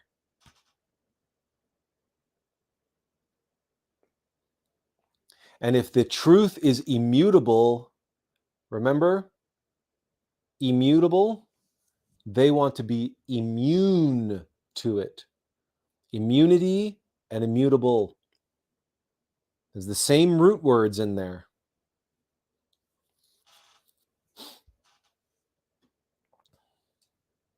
This is science, people. This is metaphysical science. This is magic. Richard Valentine, the article that he sent us to, had all kinds of, grammar and all sorts of terms and everything else. It's wonderful, great. It's an admirable and valuable article, and we left it where we found it, because my truth And what we're talking about here is magic. It's psychological manipulation. It is conditioning of the consciousness and programming, neurolinguistic programming of the mind. We don't have to get into all kinds of grammar and all sorts of nonsense and everything on this and that and the other thing and so on. Simple. Keep it simple. The most diabolical and sinister and powerful and insidious of tactics are the ones which cut to the heart, which cut to the bone. They are the simple ones. They're so hard to spot. But when you spot them, and when you do as we have done and unpack them, and an explosion of reality comes out of it. It's the same way that your own egos convince you and rationalize, and they can rationalize every sin under the sun, and they can rationalize every crime of humanity can be rationalized by your own egos inside your own mind. No, you deserve it. You this, that. No, you know what? That doesn't apply to you. And maybe your mind doesn't use the words "my truth," but you might have said things like, "Well, what's good for me might not be good for them," or some other version of that. But it's still all of this garbage going around, this cacophony spinning around in your mind. This hurly burly. I love that the expression Shakespeare came up with. This hurly burly that's going on in the mind. It's your truth. That's your truth. And then somewhere is the still soft voice. Somewhere is the pineal gland, the pituitary gland, the third eye. Somewhere in that cacophony is the truth, and the truth is trying to, is trying to be heard. It's immutable. It's immutable. And that's why we practice and all the ancient esoteric practices, meditation and the quieting of the mind and so on and so forth, because if you can quiet all the my truth, then all of a sudden the immutable truth can be heard again and seen again, right? That's the whole point.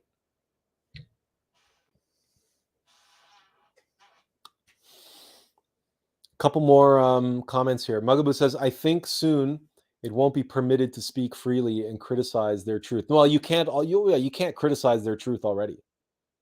Forget about that. Because if you try to criticize their truth openly, publicly, then you will be branded a bigot, a racist, a misogynist, you name it. You name it. They'll immediately brand you as the opposite group, the opposite tribe. And then they will paint you and gaslight you and make you out to be the villain just because you're pointing out to them how their truth is objectively incorrect, or it's problematic, or it's enslaving them or keeping them, trapping them, or whatever. It's going to be a very, very, very even writing this book and the things that we have to say in this book, it's going to be tremendously problematic for them. It's going to be an assault, and they're going to defend themselves, and the best defense is a good offense. So yeah, it won't. Yeah, so forget about. This is going to be outlawed, and this is what cancellation is, by the way. When people become canceled, if you've heard that term before. Azazel says yes, but what about second breakfast? We too are guilty of these things. Well, yeah. Well, we all have a busy mind, yes? And Azazel says, I realize this as the reason why I intuitively needed to meditate upon the revelation of Beelzebub. It was annoying but true. We stand directly under the sword.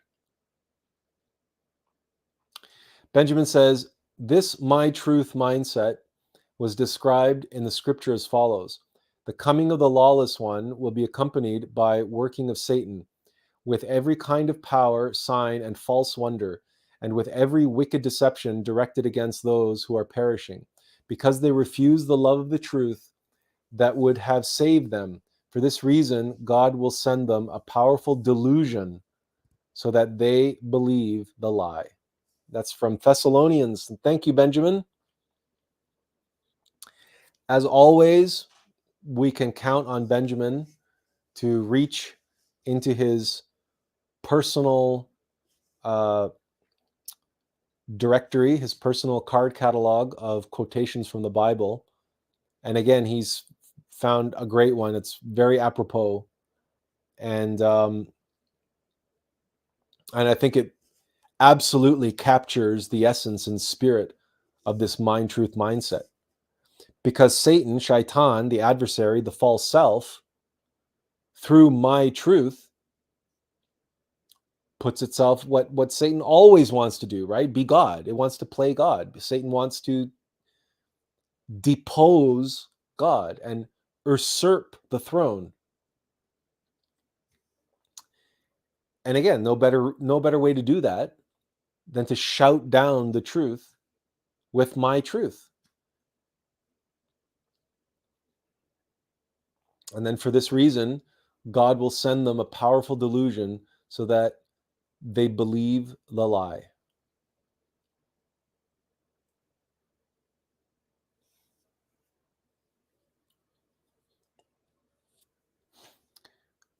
Well, again, Benjamin, I think we're going to have to steal that quote for our book.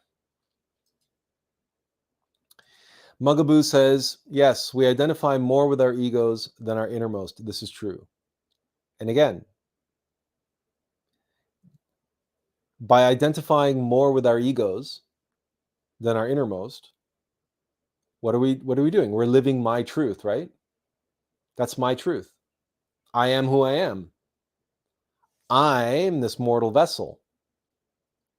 And then I have my innermost being, right? My higher self. People who talk about higher self, we don't like to use the word higher self. We like to use the word true self. Innermost being, the being in human being. Precisely for that reason, that identification with the false self as being primary. Oh, and then secondary. Oh, yeah. Well, of course, I have a higher self, and now he's off in the higher dimensions, doing whatever. But I'm the one that matters. That's my truth, right? That's where that whole my truth comes from. That narcissistic. It's in the New Age and in esoteric circles, it's mystic pride. Mystic pride is one of the things that fuels my truth. So a lot of people practice black magic and black tantra, and they believe that because they're good people, I'm good people, and they believe that they're ascending. They believe that they're on the right path. They're performing black magic, but you try to explain them, you try to tell them the truth, and they're like, no, that's your truth. That's not my truth. That's your truth. That's not my truth. And you see, it's such a powerful get out of jail free card, no matter what. It's exactly as the quote that Benjamin shared with us. The coming of the lawless one will be accompanied by the working of Satan with every kind of power, sign, and false wonder, and with every wicked deception directed against those who are perishing, because they're perishing, because they refuse the love of the truth that would have saved them.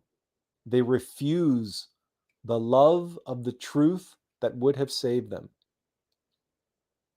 And for this reason, God will send them a powerful delusion so that they believe a lie. Now let's focus for a moment on that expression. Just on that expression.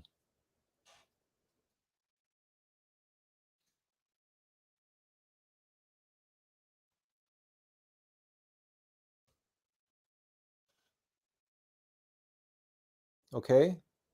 Just on this part of that quotation.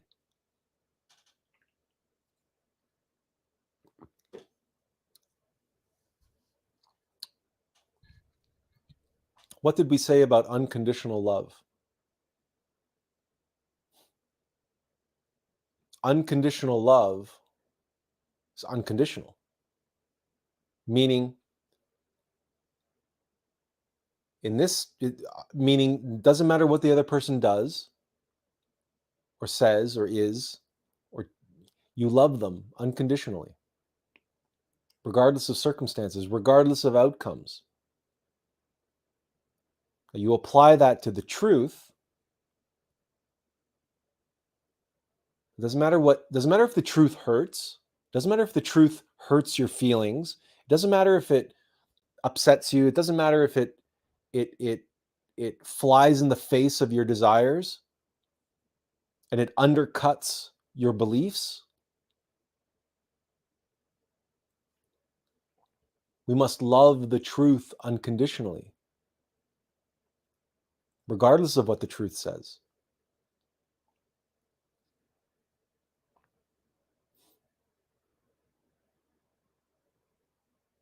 So, my truth, the love of my truth, is the narcissist's conditional love.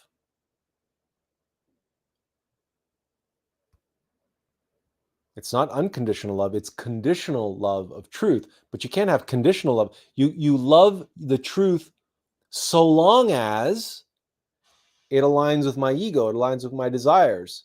It doesn't hurt me, it doesn't upset me. It fits in my comfort and security. In other words, exactly as we at the beginning when we were describing that case study, that scenario of that woman this week, when she asked, how can I love somebody one day and hate them the next? This these these 5 words, the love of the truth, reveal the exact same mechanism is taking place in the phenomenon of my truth. Why? Because I love the truth one day and I hate the truth the next. I love the truth when it fits into my worldview and what I want, right? And my comfort and security. Just like somebody talking about their spouse, their partner, the conditional love they have for their partner. I love you when you do A, B, C, X, Y, Z. When you obey. And then when you step out of line, and when you don't do that, right? I hate you. And this is exactly what my truth allows these people to do in relationship to the truth. They love the truth when it's my truth, when they cherry pick what belongs in their truth that they love, that gives them the warm and fuzzies, gives them comfort, that gives them that feeling of comfort and security. And it makes them feel spiritual, and makes them feel powerful, or makes them feel successful, or it makes them feel important, or it makes them feel whatever.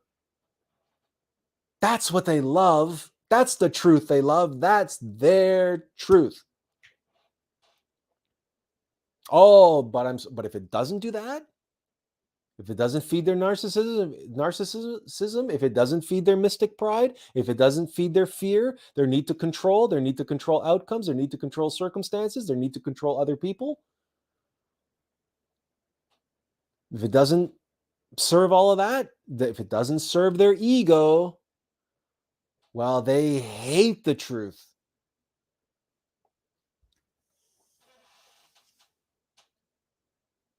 Plato also said, no man is more hated than he who speaks the truth. Now, why would Plato say something like that? Because Plato's mentor was Socrates. And Socrates was murdered by the citizens of Athens for speaking the truth that they didn't want to hear.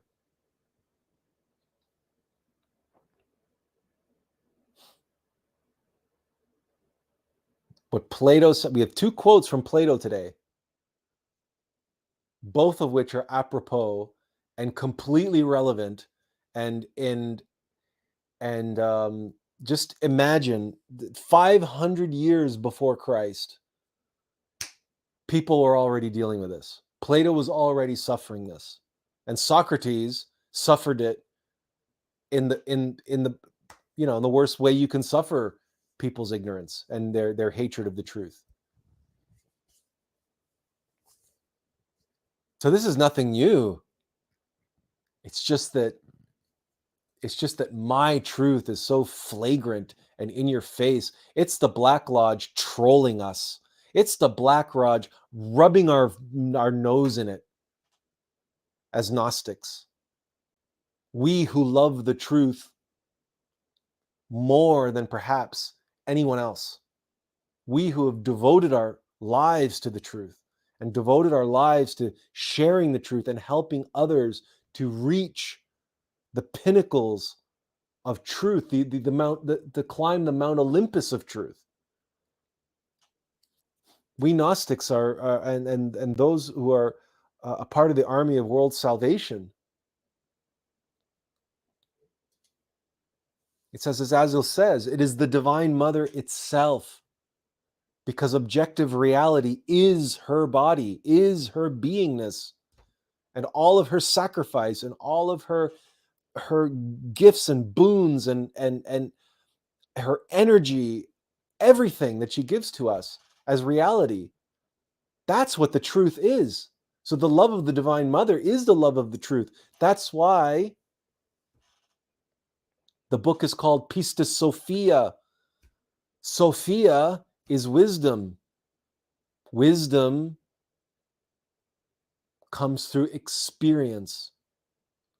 Wisdom comes through living.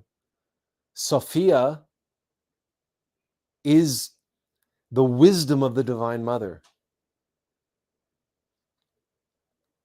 It's what it's the embodiment of all of her beingness and all. That's why the Akashic records in the fifth dimension are a record of everything which has taken place anywhere in the universe, has been recorded in the collective memory of the divine feminine, of the Akash, which is the body of the Divine Mother. That is Sophia, the wisdom which is born from that body. And all of the interactions and all of the transformations of energy and all of the transmutations of one form to another, and one form of energy to another, and to matter and energy, and that all of those interrelations and interconnected connections, and all of those interactions taking place within the Divine Mother, and all of the wisdom which is born out of all of that activity. And that is all the truth. And to love that is to be in that. To be or not to be. To be is to be one with all of that, to be one with our Divine Mother, and to be one with the knowledge and wisdom born of all of those interactions and transactions and transformations. This is what it means to truly be one with all things. One cannot be one with all things if one is not constantly in remembrance and in connection with one's own Divine Mother.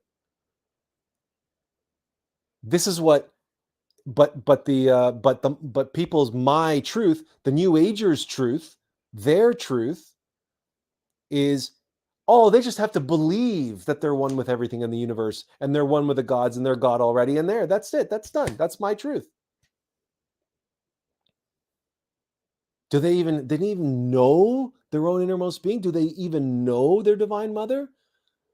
Can they speak to her? Can they receive messages from her?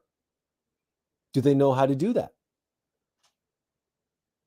Oh, they talk about receiving messages from the universe. Oh, and getting serendipities and this and that and the other thing. And it's all, it's all glossed over and it's all very vague and so on and so forth.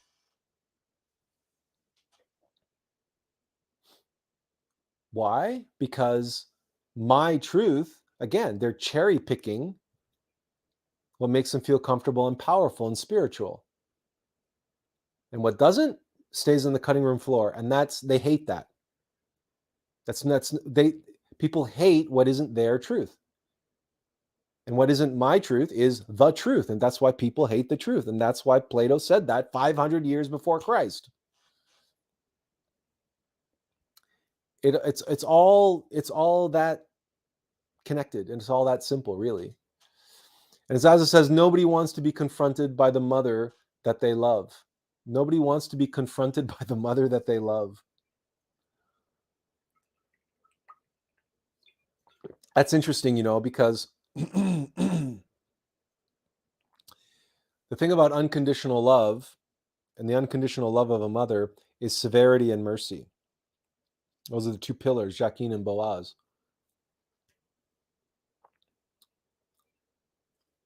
And one of the things that these people, like, they don't want severity. Like, they were raised bubble wrapped children, and they were raised without any real discipline and without any real correction. And it says, as Azil says here, we do not care to admit that we might have stepped out of line, so it's more comfortable to reject the truth altogether. So again, it's not that they're rejecting the truth altogether, it's that they cherry pick and they modify, right? They condition the truth. So it's like the unconditional love of a mother is unconditional. It means it must have both severity and mercy in balanced measure, applied unconditionally with infinite wisdom. That's what love is. But that means being severe on the child. Well, these children weren't raised with any severity. Nobody was ever severe with them. And so they haven't been acclimatized to that. And they demand, and they feel entitled, and they demand that nobody treat them that way. They only want mercy. They only want compassion. They only want to be taken care of. They only want people to acquiesce to their desires in the moment, whatever they want, when they want it. And I want it now. That's what love is. You don't give me what I want, when I want, how much I want, and exactly what I want, when I want it. Well, then you must not love me. And I won't, and I don't love you. Well, that's conditional love.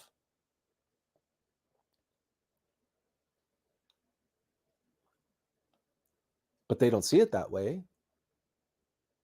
Their truth is just that they love, and they love what they love.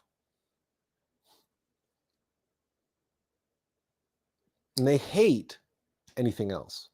They hate severity. And it really is that it's like Veruca Salt. And I don't mean the band. I mean the girl from Charlie and the Chocolate Factory, after which the band took their name. But Veruca Salt, that character, she's the spoiled brat. She's the millionaire's daughter.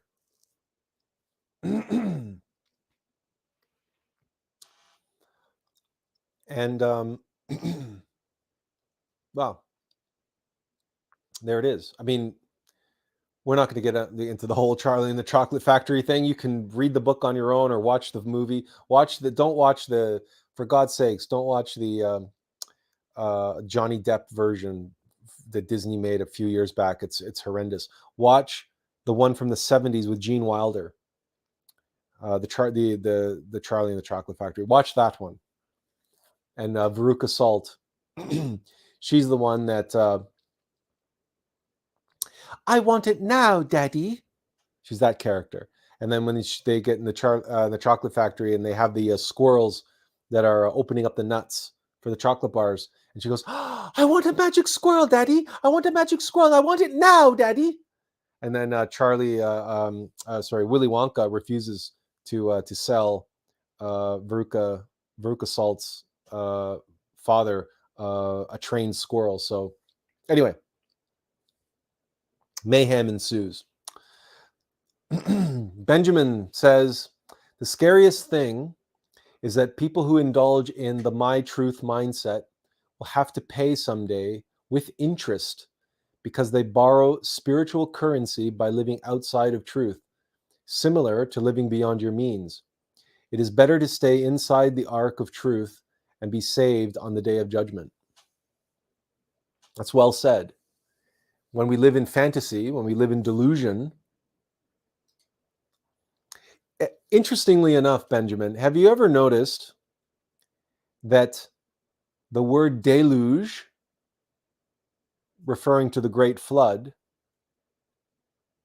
and those who are lost in the deluge, right? Which the great flood is the deluge, and it wipes the earth clean of all the deluded ones. The deluge and the deluded. Anyway, there's something interesting between those two words. To be living in delusion and then be suffering the deluge. Yeah, he says, yes, it's like the Great Reset.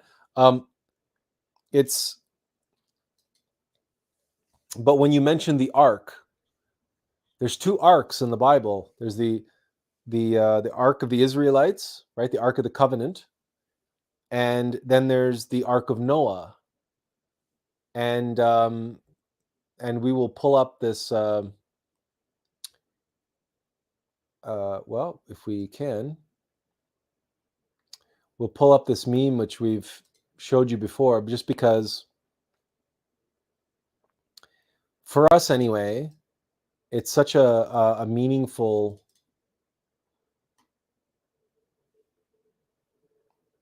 There.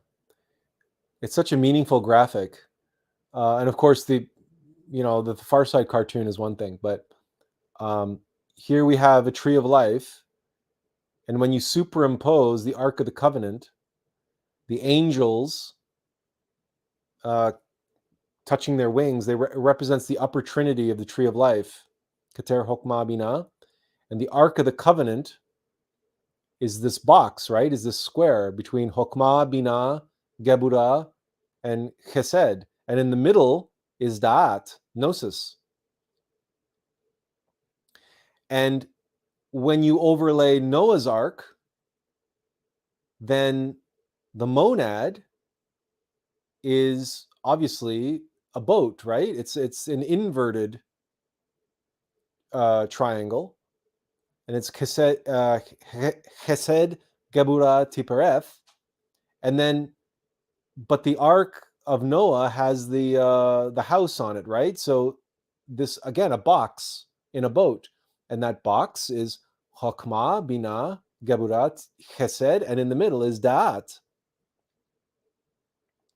So it doesn't matter if you're talking about the Ark of the Covenant or the Ark of Noah, just the Ark of the Covenant has the angels, so the knowledge, the law comes from above. And the Ark of Noah, the vessel, right, is the monad, and then it carries the law in it, Da'at, above it. But the monad is the divine vessel. The Chesed, the innermost, a Geburah, our consciousness, the divine soul, and Tipereth, the causal body and the human soul. This is our monad.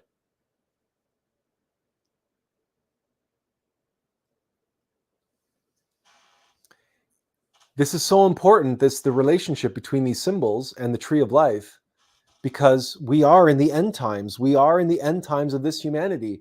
We must not only comprehend this and understand this, we must embody this within ourselves. And so this is the significance of Benjamin's comment here in relationship to the Bible. of being outside the ark, being outside of the truth. And anybody in my truth is outside of the truth. Anybody who adheres and sticks to the my truth mindset, they do not have a place on the ark. They do not have a place in the Atlas project. They have to abandon my truth for the truth. This is what gnosis is all about. Because call it belief, dogma, opinion, theory, whatever you want to call it, the machinations in your mind, the cacophony in your mind has to be replaced by the intuition, by da'at. And you must surrender to that. You must give yourself to that if you hope to have a place on the ark. It's that simple. You're either in the ark or you're not. You're outside of it. To be or not to be, that is the question. To be in the ark or to be deluded. And the deluded ones are wiped away in the deluge. Period. To be or not to be, that is the question. The great catastrophe, the great calamity is coming.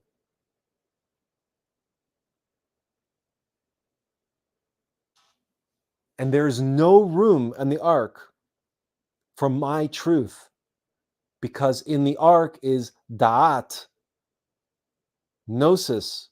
In the ark goes the truth, the law, which is written in, it's written in stone, the stone tablets. And what goes in Noah's ark? The reality, the children of the divine mother, Sophia, wisdom, and the biology, right? The masculine and feminine of each of those species, of all the different animals, all those animals that Noah is saving in the ark, that's all representative of the divine mother, of objective reality. Objective reality goes in the ark. Objective reality belongs in our monad. Our divine vessel is a vessel of objective reality, of the divine mother's body and soul, and the children of our divine mother, which is wisdom. And let's not forget the dove and the olive branch. The dove, which is the symbol of the Holy Spirit, and the olive branch, which is the symbol of peace. This is metaphysical science. This is not opinion. This is not conjecture. This is not interpretation. These are just symbols and allegories that we use to be able to understand in our limited rational monkey mind the work that needs to be done. And that work is objective. That work is scientific. It is hard work. It takes time. It takes effort. And it requires surrender. It requires our loyalty. It requires surrender to the truth. And that means abandoning all notions and concepts and beliefs.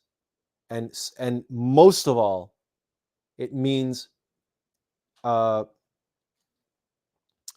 exorcising the my truth from our lives, exorcising that demonic mindset, and those demonic voices, and the placards, and and everything else that goes along with that, and the mystic pride, and again, everything that goes along with that.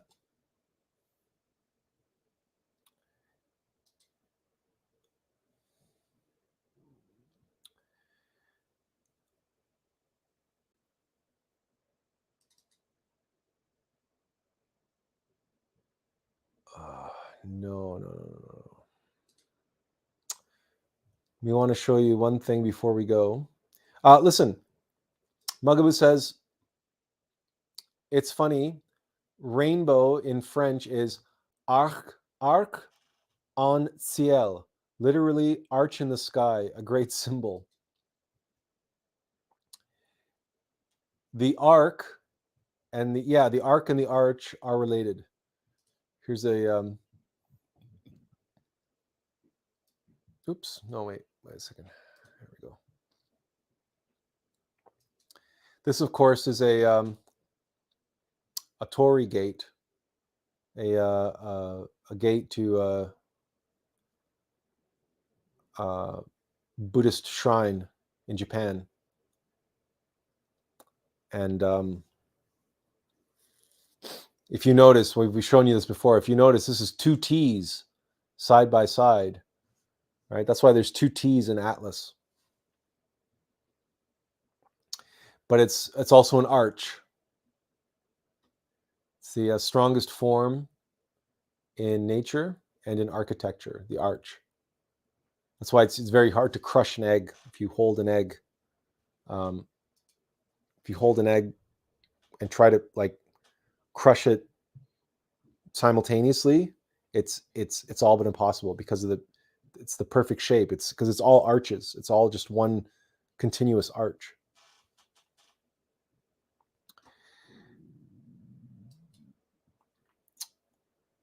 There is something we want to show you in the context of today's talk. Does anybody have any questions or comments? Feel free to. Oh, you guys don't need to watch me scrolling through all this stuff. We have accumulated so many like graphics that we've used throughout the years in our memes and our posts and videos and so on. So sometimes finding the image that we're looking for is can be challenging sometimes because we have to go scrolling through so many. But anyway, we've more or less reached the end of today's stream. So now would be the time to share any questions or comments, or let's see if we can find this this thing that we were looking for. I wonder if we're even looking in the right directory.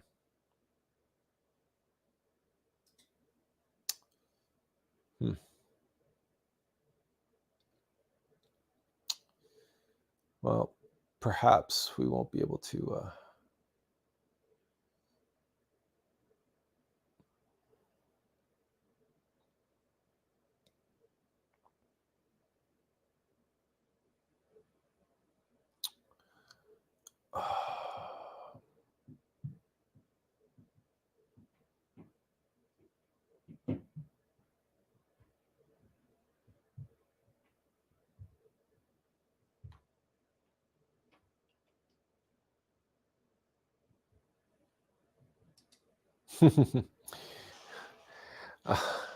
Azaza says no questions. Have a nice time zone.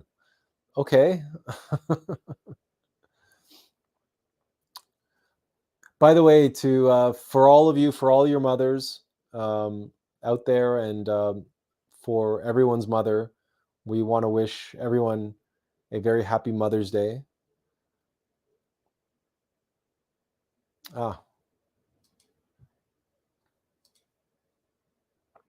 We hope that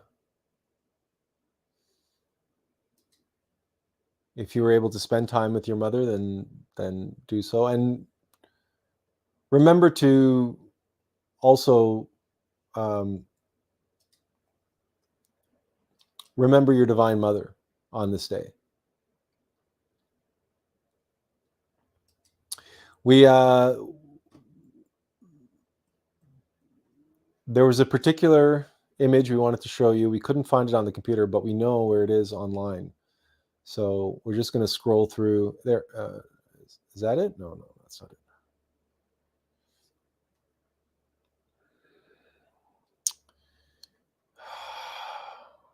There it is. Okay.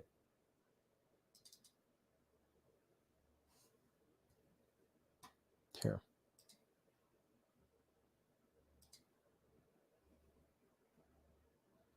This is the image we wanted to show you.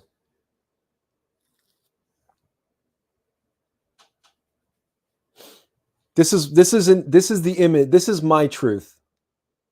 Okay? This is my truth. Right here.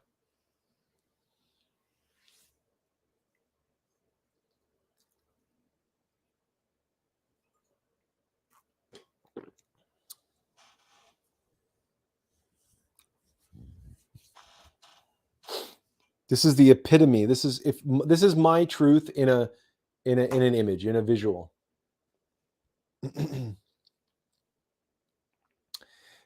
Benjamin says, "Thank you so much for elaborating on the magic word, my truth, that the Black Lodge uses against us. It is really a perilous time that we're living in. Happy Divine Mother's Day to everyone." Thank you, Benjamin. And thank you for the quote, because I think that the quote that you shared here from Thessalonians, number one, I think it's bang on. It's again, it's prophecy, right?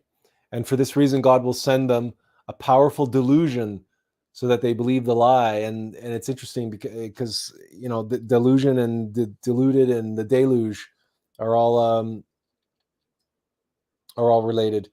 But it was these words, the love of the truth, that they refuse the love of the truth.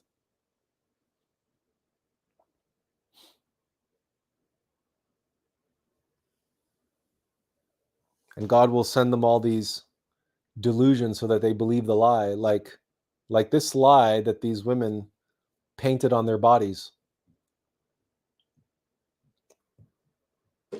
This is their truth. This is their truth. Can you think of anything more vulgar?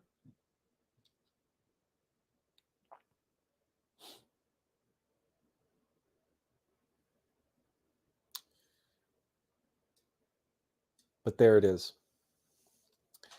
Okay. Thank you all for spending the time with us today.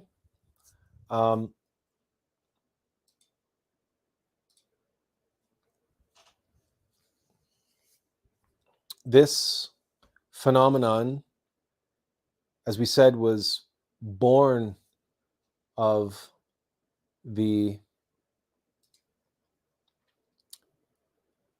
critical race theory, critical theory, post-modernism. And it's the ultimate, it's the end game, it's the ultimate expression of that, of Derrida and Foucault's assertions. And you see, communism and Marxism is all about equity and equality of outcomes, and reducing everyone to this baseline. And if they can reduce truth and make truth subjective and make truth individual, so everybody has their own my truth, well, that means everybody is down and again reduced to this, you know. And now they're introducing AI, and as we've discussed a few weeks back, AI also lies. AI makes shit up. AI makes stuff. AI has its own truth. The difference is that AI doesn't believe in anything. Even AI has zero integrity. AI is a machine. It has no conscience. It'll never have conscience, and so it'll spit out arbitrary, made up my truths infinitely. And every time it comes up with a my truth, that truth will be different, irrelevant of objective reality, and irrelevant of consciousness, irrelevant of gnosis, irrelevant of dat.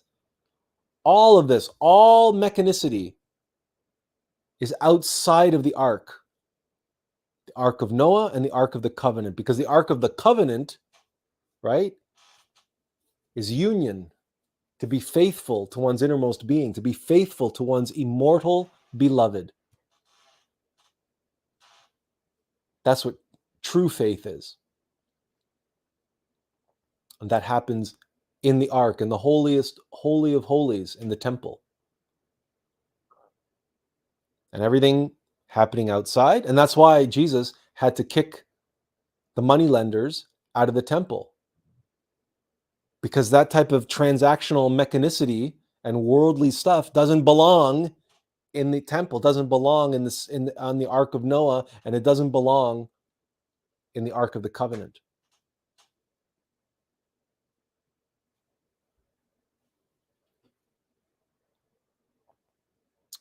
Benjamin says, I read on AI it has started to decode thoughts or put thoughts into code. You know, that's because people like Elon Musk and all the transhumanists are desperate to put computer chips into people's heads and be able to read and interpret brain activity.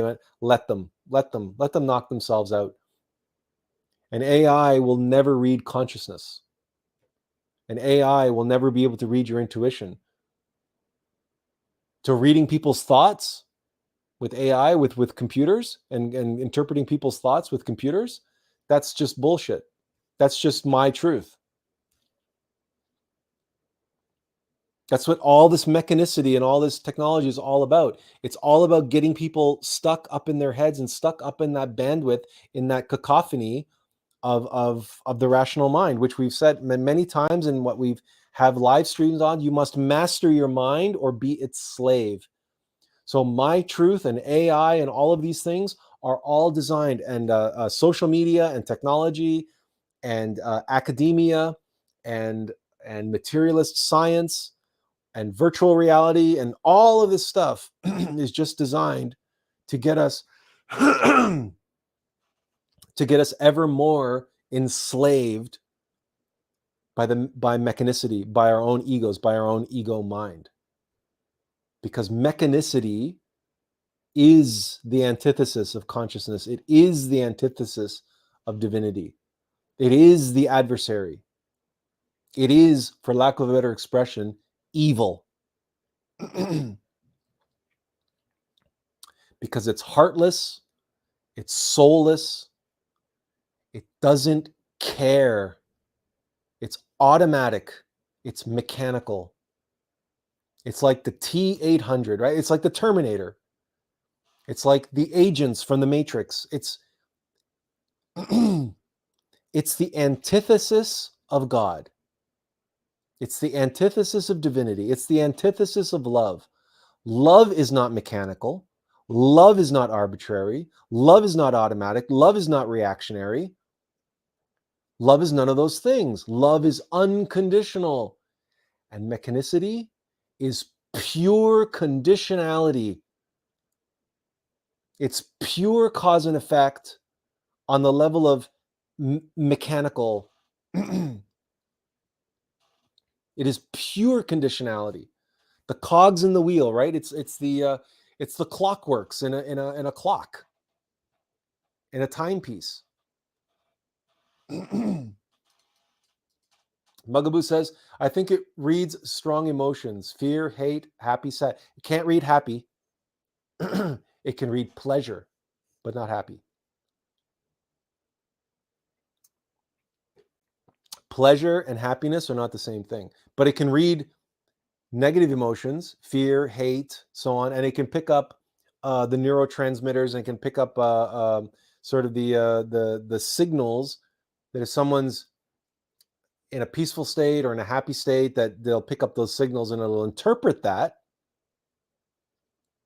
It's just making interpretations. People have been doing this with MRIs for years. So what they're doing is, Mugaboo, is they're taking those MRI images and those EEGs and MRI images of millions of people over decades, and they're feeding them into these AIs, and they're having the AIs interpret and try to figure out and associate those to the different emotions. Because they have all this data, they've been accumulating all this data for decades, and now they're feeding it into the AI, and so the AI is creating a large language model like ChatGPT, but focused solely on being able to read brain scans.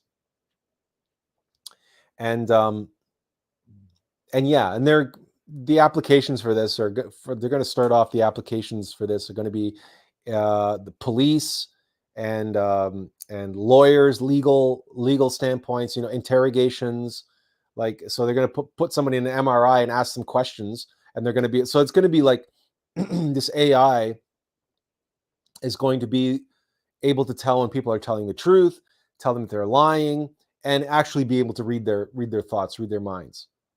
So that's the hope, that's the dream, that's the fantasy that they want to arrive at with this stuff. Yeah, exactly. And by the way, we've not heard or read any articles about this.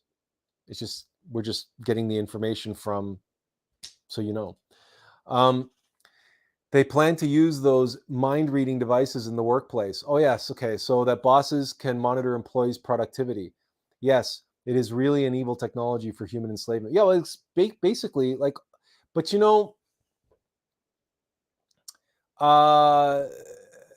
honestly, it's ironic, right? They won't be using those mind reading devices in the workplace because there's not going to be any people in the workplace. All those white collar jobs are going to AI. And you don't need to read people's minds who are working on the assembly line, right? No, it'll be used instead for law enforcement and for being able to scan people. So you know why they installed those scanners at the airports? Remember, after 9/11, now you have to walk through these scanners all over the airports, so that if there are political dissidents, enemies of the state, right? And they put these scanners, like, going into a bank or going into a government building, or if you're trying to leave the country, they'll be able to scan.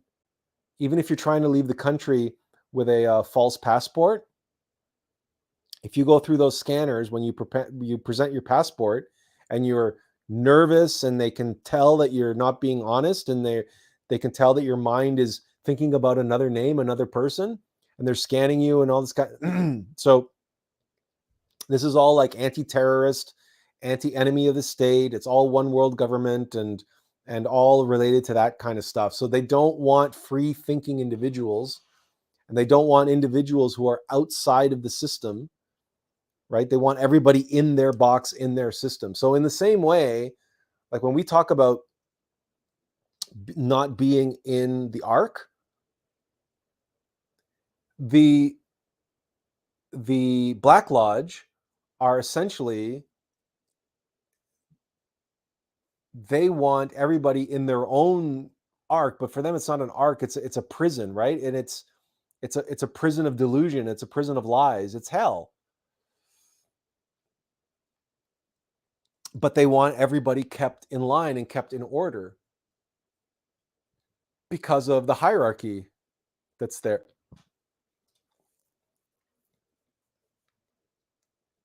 Benjamin says the World Economic Forum has this tech, it seems, as shown on this video. Okay, we'll have to check out that video after. We won't play it because we don't want to get a YouTube strike. We don't want to get, you know how it is when we try to show somebody else's stuff in the stream. So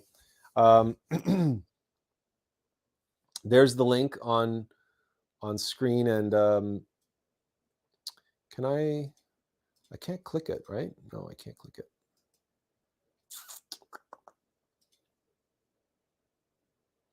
Okay, so anyway, so if you guys want to go and check out that video, what Benjamin's talking about, it seems that they already have that technology in place, but I know they're working on that. So, and of course, Elon Musk owns the company that's working on the chip interface. So right now they have monkeys playing video games, well, like Pong and stuff, with without using their hands. They're just thinking it. So they want to do the reverse. They want to be able to capture information from scans and put them into a computer as well. But of course, the next step is, if they can put a chip into your brain, Well, can they program your brain directly? That's the next step of all of this, right? Okay. Any more comments or questions from anyone before we call it a day here? Sorry, my throat's been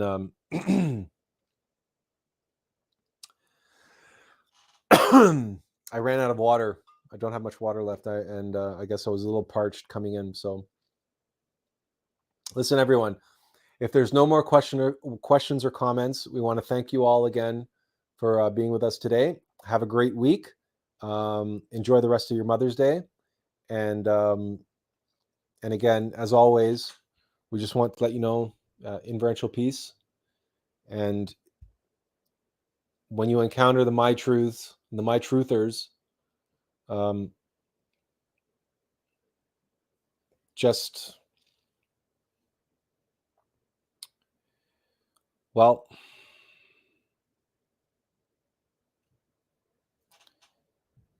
you may need to be severe, but try to be severe in a kind and compassionate way, because it's very hard to reach these people. Very hard to reach someone living in My Truth. So, and we don't know if we're any better at it. Well, we'll find out when the book is released, and we'll see if we can actually get through to them somehow. It'll take a miracle, but the good news is I'm just the secretary. I'm just the stenographer. So hopefully, miracles can happen. So thanks, Attlas. Mugaboo says, thank you, Mugaboo, for being here. Thank you, everyone. And once again, inferential peace. Take care. We hope to see you again next Sunday. Goodbye.